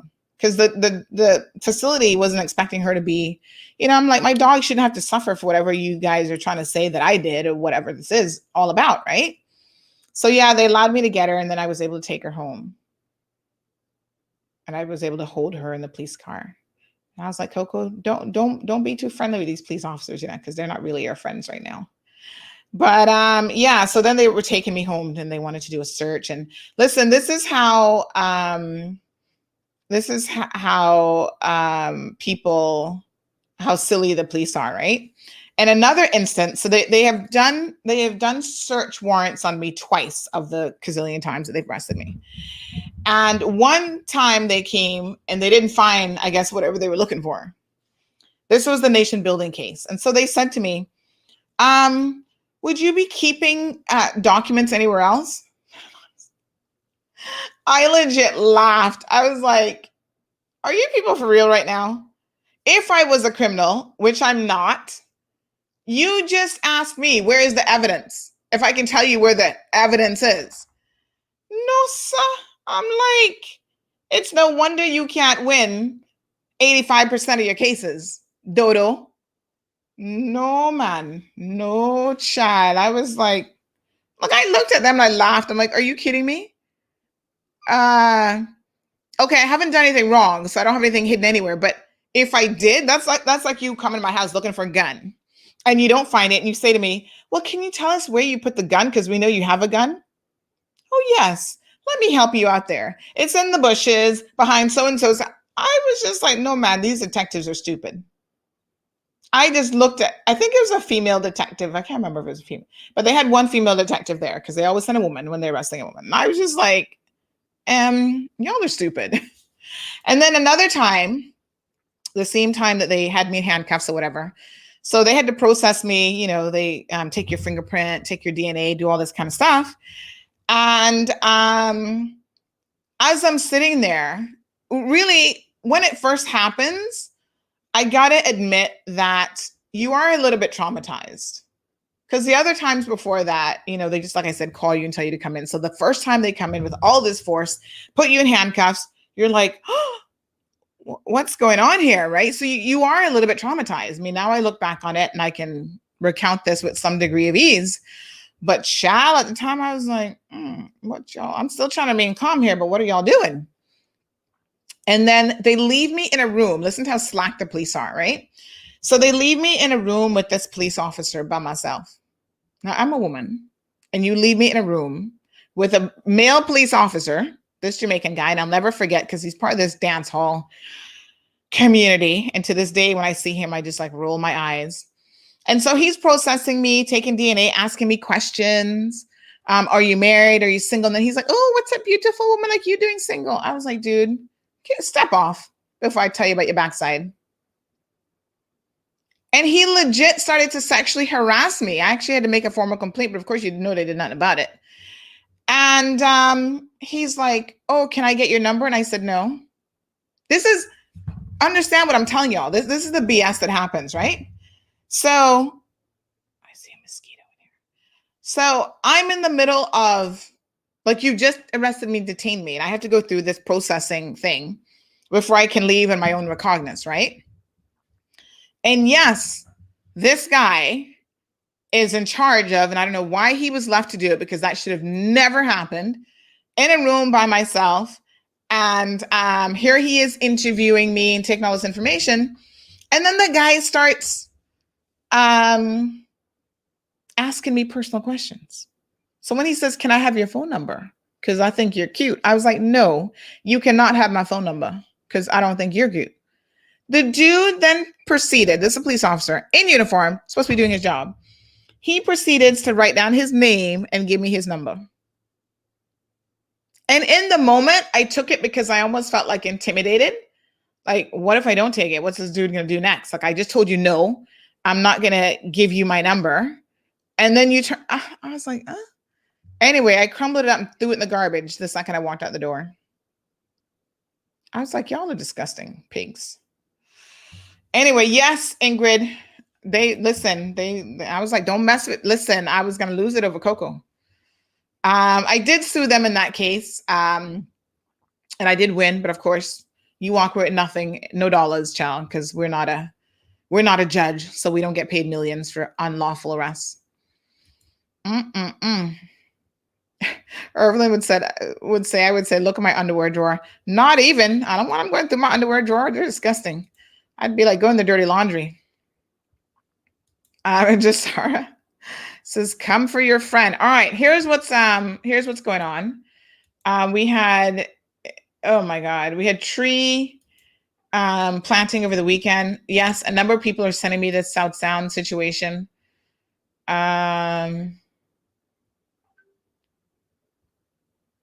Oh Lord, more crazy landlords again. Hold on.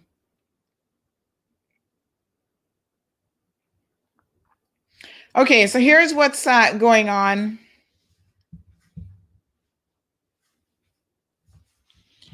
In the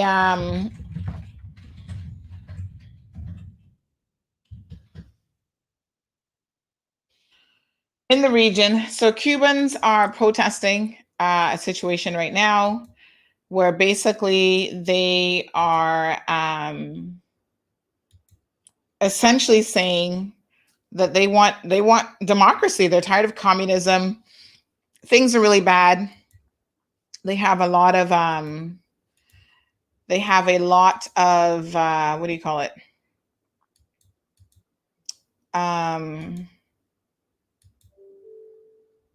COVID cases. Obviously, tourism is shut down. They haven't had electricity for the past week.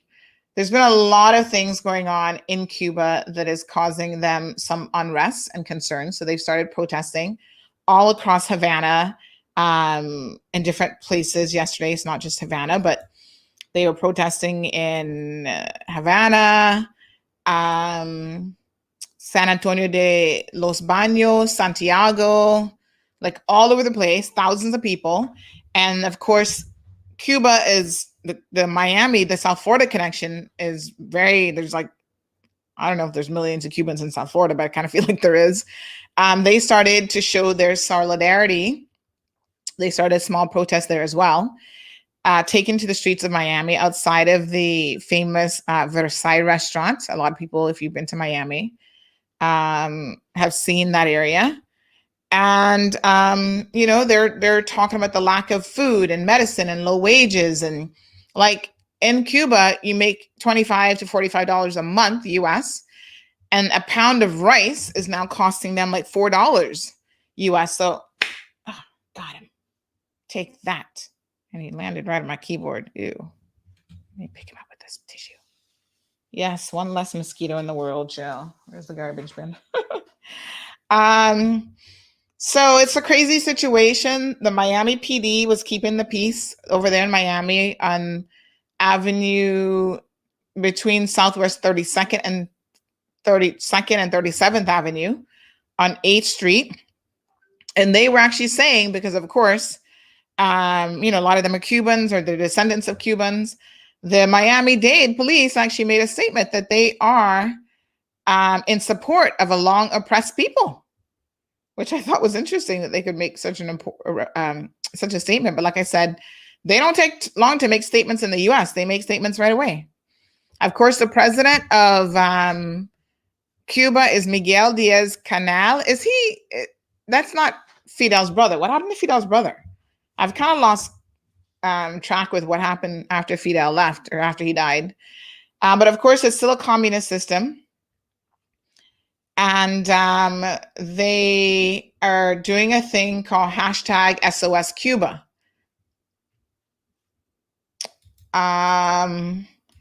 So the local community was here, the local Cuban community was here protesting as well to show their support of the situation of the Cubans who are protesting. And now we've just received some word that Mr. McKeever Bush is inviting the Cuban community to meet at his house tonight so that they can put together some humanitarian aid to go to Cuba. So if you're interested in that, you can reach out to Mr. Bush. I'm guessing he has an office that you could reach out to as well.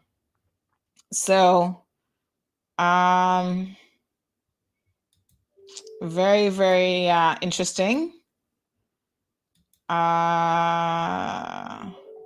So he's inviting everyone from the Cuban community to meet at his residence tonight at 7:30 to discuss humanitarian aid to Cuba because of the unfolding crises. So if you have any Cuban connections and you wish to assist, Mr. Bush seems to be assisting. The other day, he also assisted the people in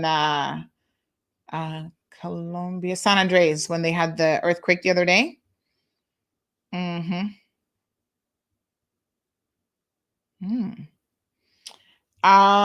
So that is happening. So please reach out. We did have video yesterday of the Cubans here. Se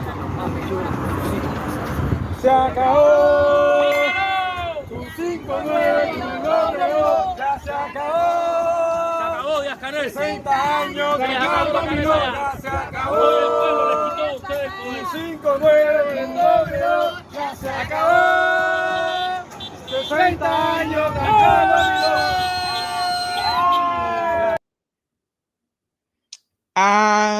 So yes, Cubans are standing in solidarity with each other. A lot of people weren't really aware initially of what this was about. This was out by the governor's residence. And so there were some people who were like, what's going on here? What's going on? And so, we got a few messages. We kind of figured out what was happening. So a Cuban person in Cayman said, those poor people have been under that dictator for quite too long and have had enough. Please let's show some support as Caymanians for the Cuban people. They deserve democracy. So, we all believe that democracy is the way to go. It works better in some places than others, I suppose.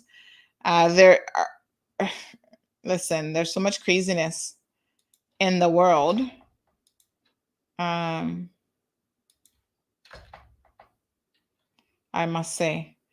So, yes, this is what's happening. So hashtag SOS Cuba is trending at the moment. So, if you are connected to the Cuban community or if you just care about these sorts of things, please reach out. It's a movement right now. Like, it is a legit movement. It's happening all over the world. I'm just checking some reports. So Florida leaders from both parties are backing the Cuban protesters. So there's Florida Politics page has that up. So it's saying here that despite fear and backlash, Cubans rose up in protest. And, in Cuba, a protest isn't quite as free as it would be in other places of the world.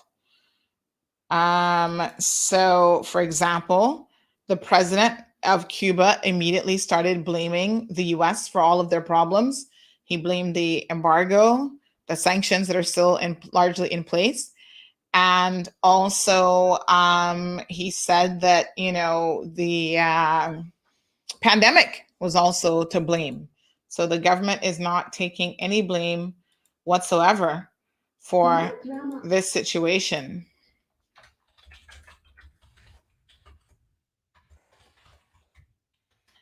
So our thoughts go out to the Cuban people. Libre, libre. Fight for your rights, my people. Fight for your rights. So the economic crisis is nothing new in Cuba. I mean, I don't think there's ever been a time where they've made more than $25 a month. US, it's always been very dismal.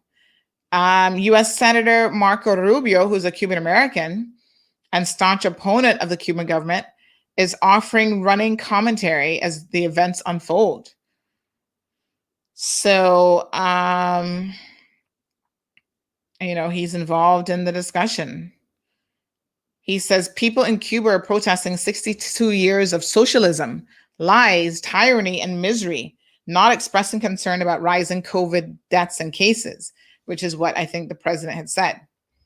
Why is it so hard for the POTUS and the people in this administration to say that?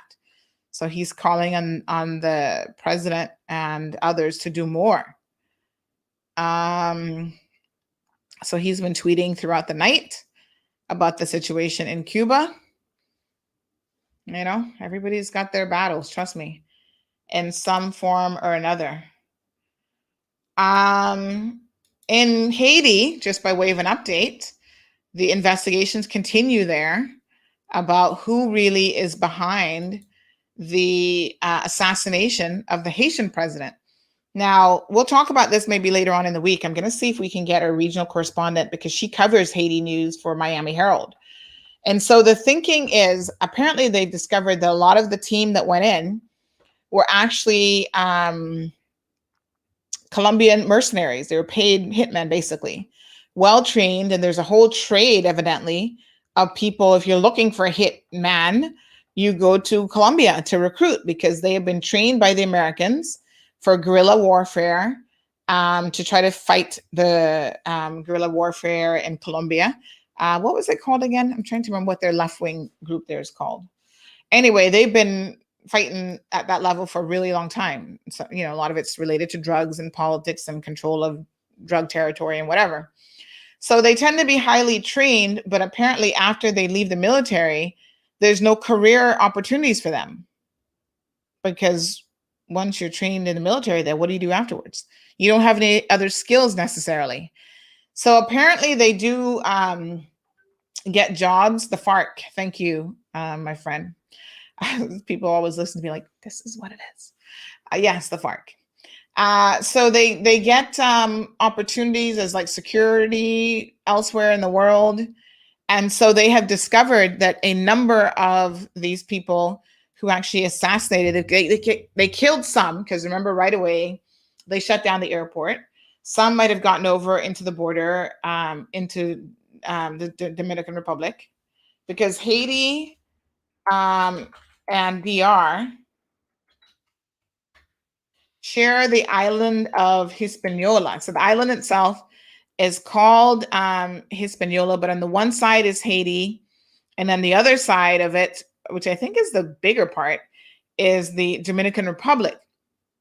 So they closed the airport to try to prevent these guys from leaving, and they might have crossed over into the Haitian border.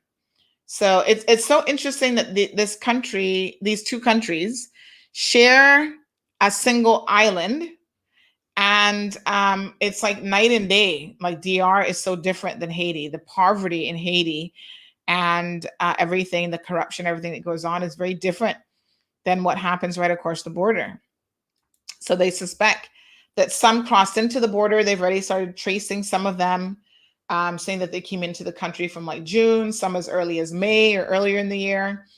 And some of them have South Florida connections. I was watching a news clip last night, and apparently one of them ran a nonprofit organization in South Florida.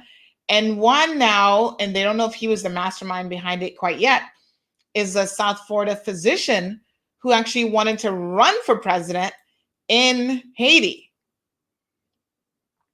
So you want to run for president and you decide to just kill the president? That's how it works? What a mess. Anyway, they're still going through and trying to figure it out. The Haitians have asked for the US to step in. They're very upset about this. They're like saying, listen, even if he had stepped over in terms of, you know, he wasn't supposed to be there any longer, like there was some speculation that he was going a little bit overboard with his presidency, they have said that this is not the way that this should have been handled. We don't approve of this violence. And it's deplorable. And they're asking for the US government to intervene and to step in. Well,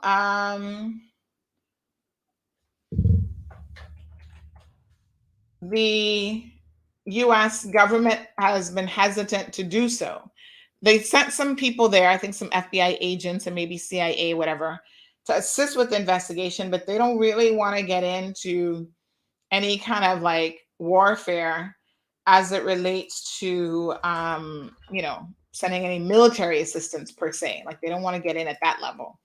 So they want the Haitians to deal with their own business and to kind of, you know, figure out who did this. It's crazy. that this has happened. So right now in Cayman, there are some concerns about this grave relocation situation. Now, I did see someone comment here that it was in a newspaper. So I don't know how grave relocation works, but we have some photos and a video that we're going to share. So let me just share it with you guys. I honestly can't say that I am the person who knows how this works, but people are saying, why are you digging up graves? Why not put development? Like, listen, this is what's happening because we're overdeveloping. We're developing all over this island. And we're going to soon we've ran out of grave space already. I'm surprised they even found a location to relocate them to. But not only have we run out of grave space, but people are saying, listen, when you're building a property and it's close to a grave, why not just build around it or whatever? And I'm like, I don't know. This is where planning, CPA. How do you approve these properties knowing there's a grave right there?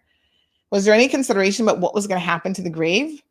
I know that if I was living in a condo, I wouldn't want to be looking out my window at a grave. So the developers, I think, need to think a bit more about this type of situation. And then the planning board, before they approve these things, need to probably have a thought about it as well. Here's what's popping off right now in the Grand Harbor area. Someone come and speak to my husband yesterday. About the doing the job, or no? They don't want to move the.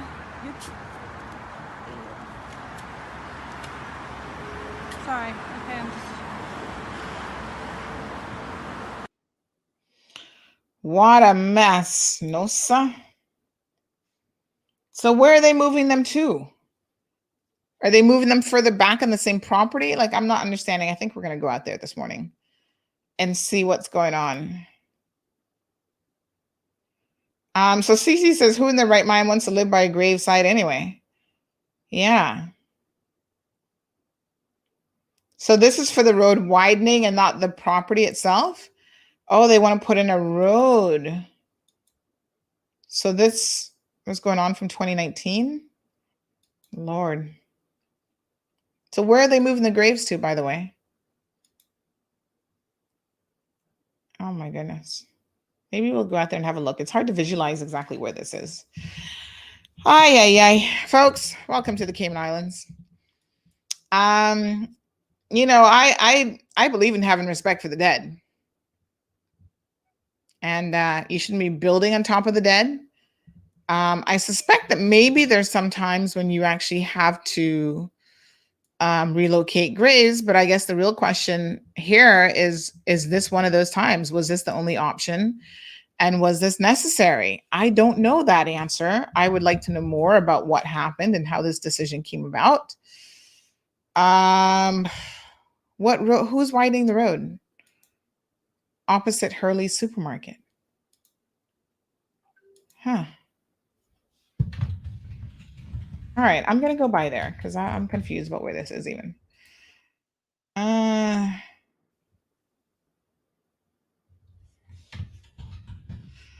All right, what a hot mess, y'all.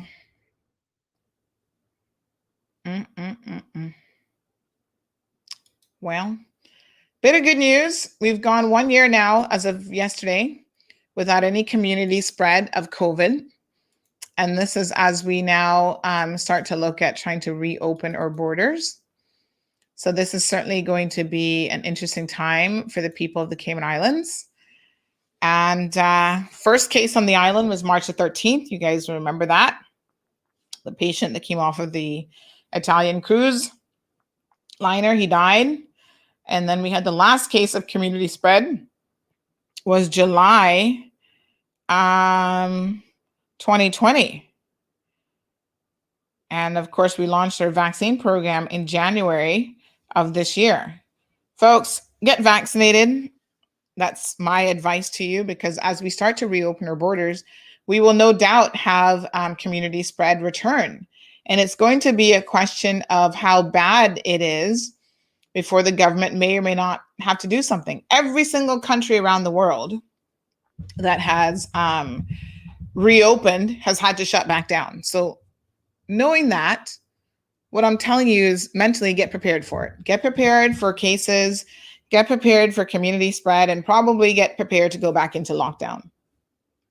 But we got to try. We got to open up. And so for everybody who is refusing to get vaccinated, you now become part of the community problem, because we can't reach that 80% ideal 80%, that we're trying to get to in terms of vaccination levels.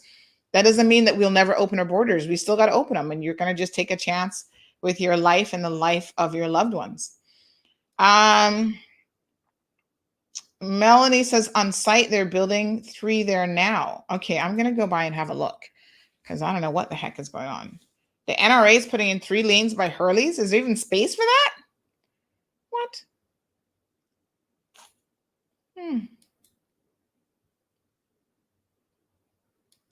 Yeah, Elizabeth says the Grays were there first, so that's for sure.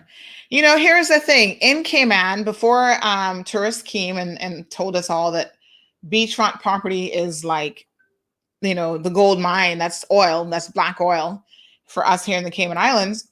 It used to be that grave sites, and this is an interesting question that I have for some of our elders, grave sites were always put on the beach. Do you notice that? Like all of our larger grave sites were on the beach. And I figure there's a reason for that. Nobody wanted beachfront back then. And so they put the dead there. I don't know if they wanted the dead to overlook, the beautiful sea, or if that was like a barrier during hurricanes, or what the logic was. But I do believe that was done with some sort of logic in mind. So Eden says, isn't a graveyard literally sanctified land? They shouldn't be disturbed unless it's safety or security issue. Well, so much so, Eden, that when you bury the dead, there are rules by law that you have to follow.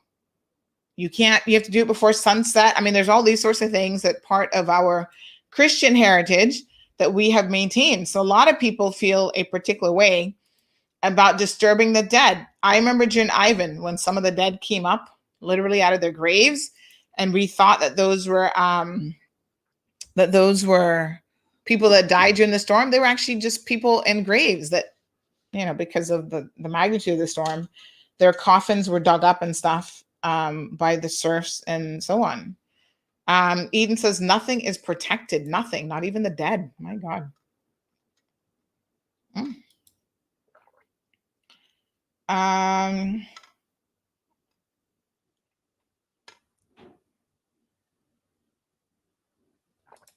Marilyn, I have no idea what your question is. The beaches were easier to dig graves on. Oh, that was the logic. Okay. Yeah, well, that makes sense too, because trust me, Cayman ground is tough. The logic was the seaman heritage these islands were connected to.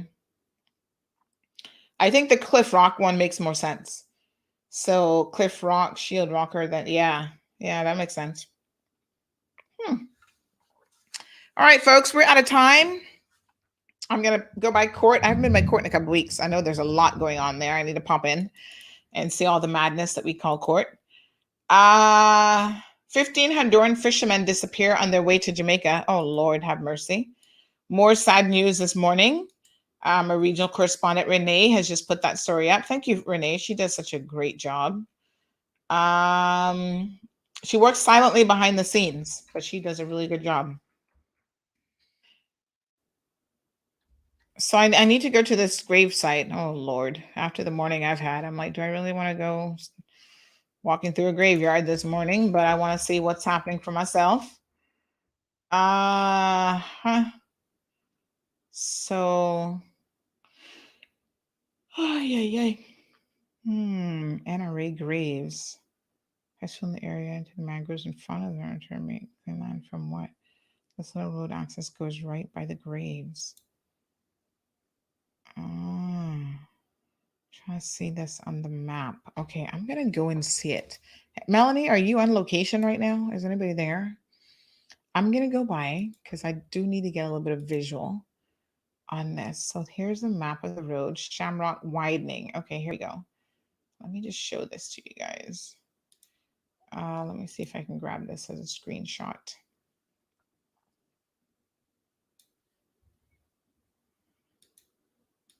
That intersection, can I just tell you, if they're going to widen that road, they better try and fix that intersection, because the way it is right now, that intersection is a hot spot for accidents every single day. There was just one on Friday with 2 trucks, and it just doesn't work very well because people coming from South Sound, and I mean, I don't know how you're going to do it, but when you come out of South Sound and you have to cross over, and then you've got 2 lanes of traffic coming from Shamrock, right? People coming from South Sound and the other direction, all converging into a roundabout. It's mass confusion.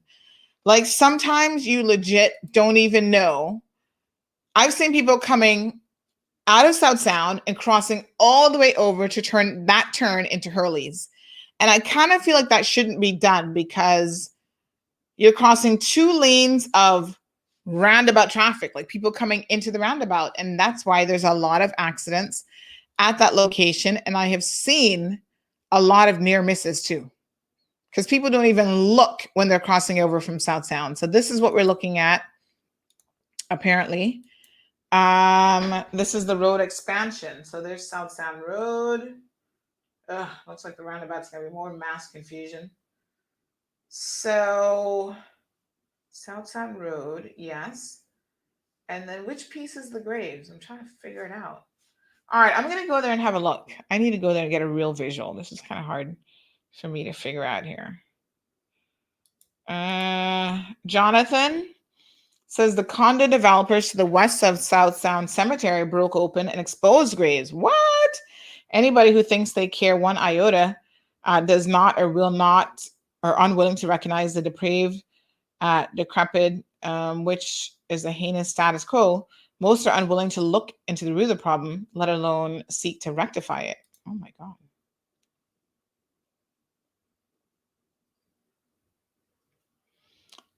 Sandy came out of such a Christian society. Why they let married man here?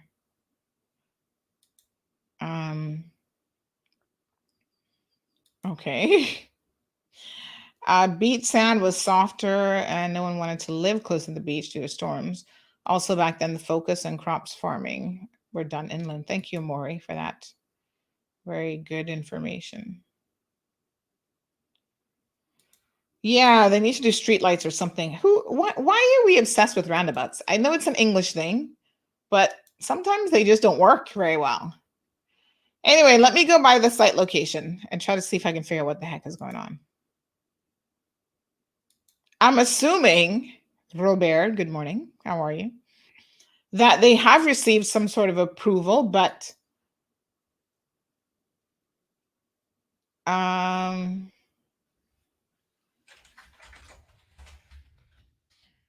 think that I don't know exactly how it works. Someone says the only time that we can afford beachfront property, hashtag peaceful resting place, is when you're dead. Somebody else said it's a small private graveyard and it's been there since I was going to school. So yes, how can they move graves? This is not government property. The families must be upset. I don't know. I mean, I have questions myself. Have they compulsorily acquired this property? I can't say that I really know what's going on with this grave situation. All right, folks, that's the end of our show. Someone said stoplights cost money. Well, all these accidents that we're having cost money too. And insurance is going up and everybody's going crazy. So stoplights can't be that expensive, especially if they're safer and they make more sense. So the graveyard is east of the new apartments being built across Hurley's. I feel like that whole area, you got Hurley's in the back, on the side, in the front. There's so much development right in that little area right now. Like I looked at it the other day and I'm just like, what the hell? It's too much. Yay. All right, folks. Let me get out there and see what's going on. Damani says we need overhead bridges to cut some of the roundabouts out. Thank you. How are you pronouncing this name? Raj says, keep up the good work. I appreciate it, my friend. Folks, thank you guys so much for tuning into the show. Tomorrow is Tuesday. We have a couple people reaching out for landlord and tenancy advice. I feel like we're going to have this conversation.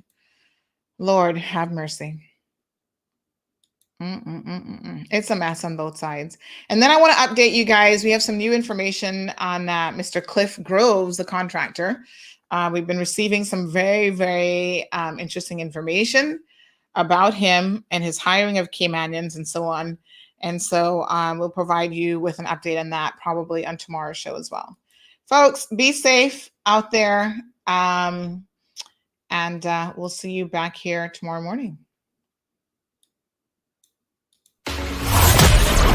Thank you for tuning in to another edition of The Cold Hard Truth. Make sure to check Facebook for showtimes and more information and the latest news at CaymanMarlRoad.com. Subscribe to our IG and Facebook pages to get the latest happenings.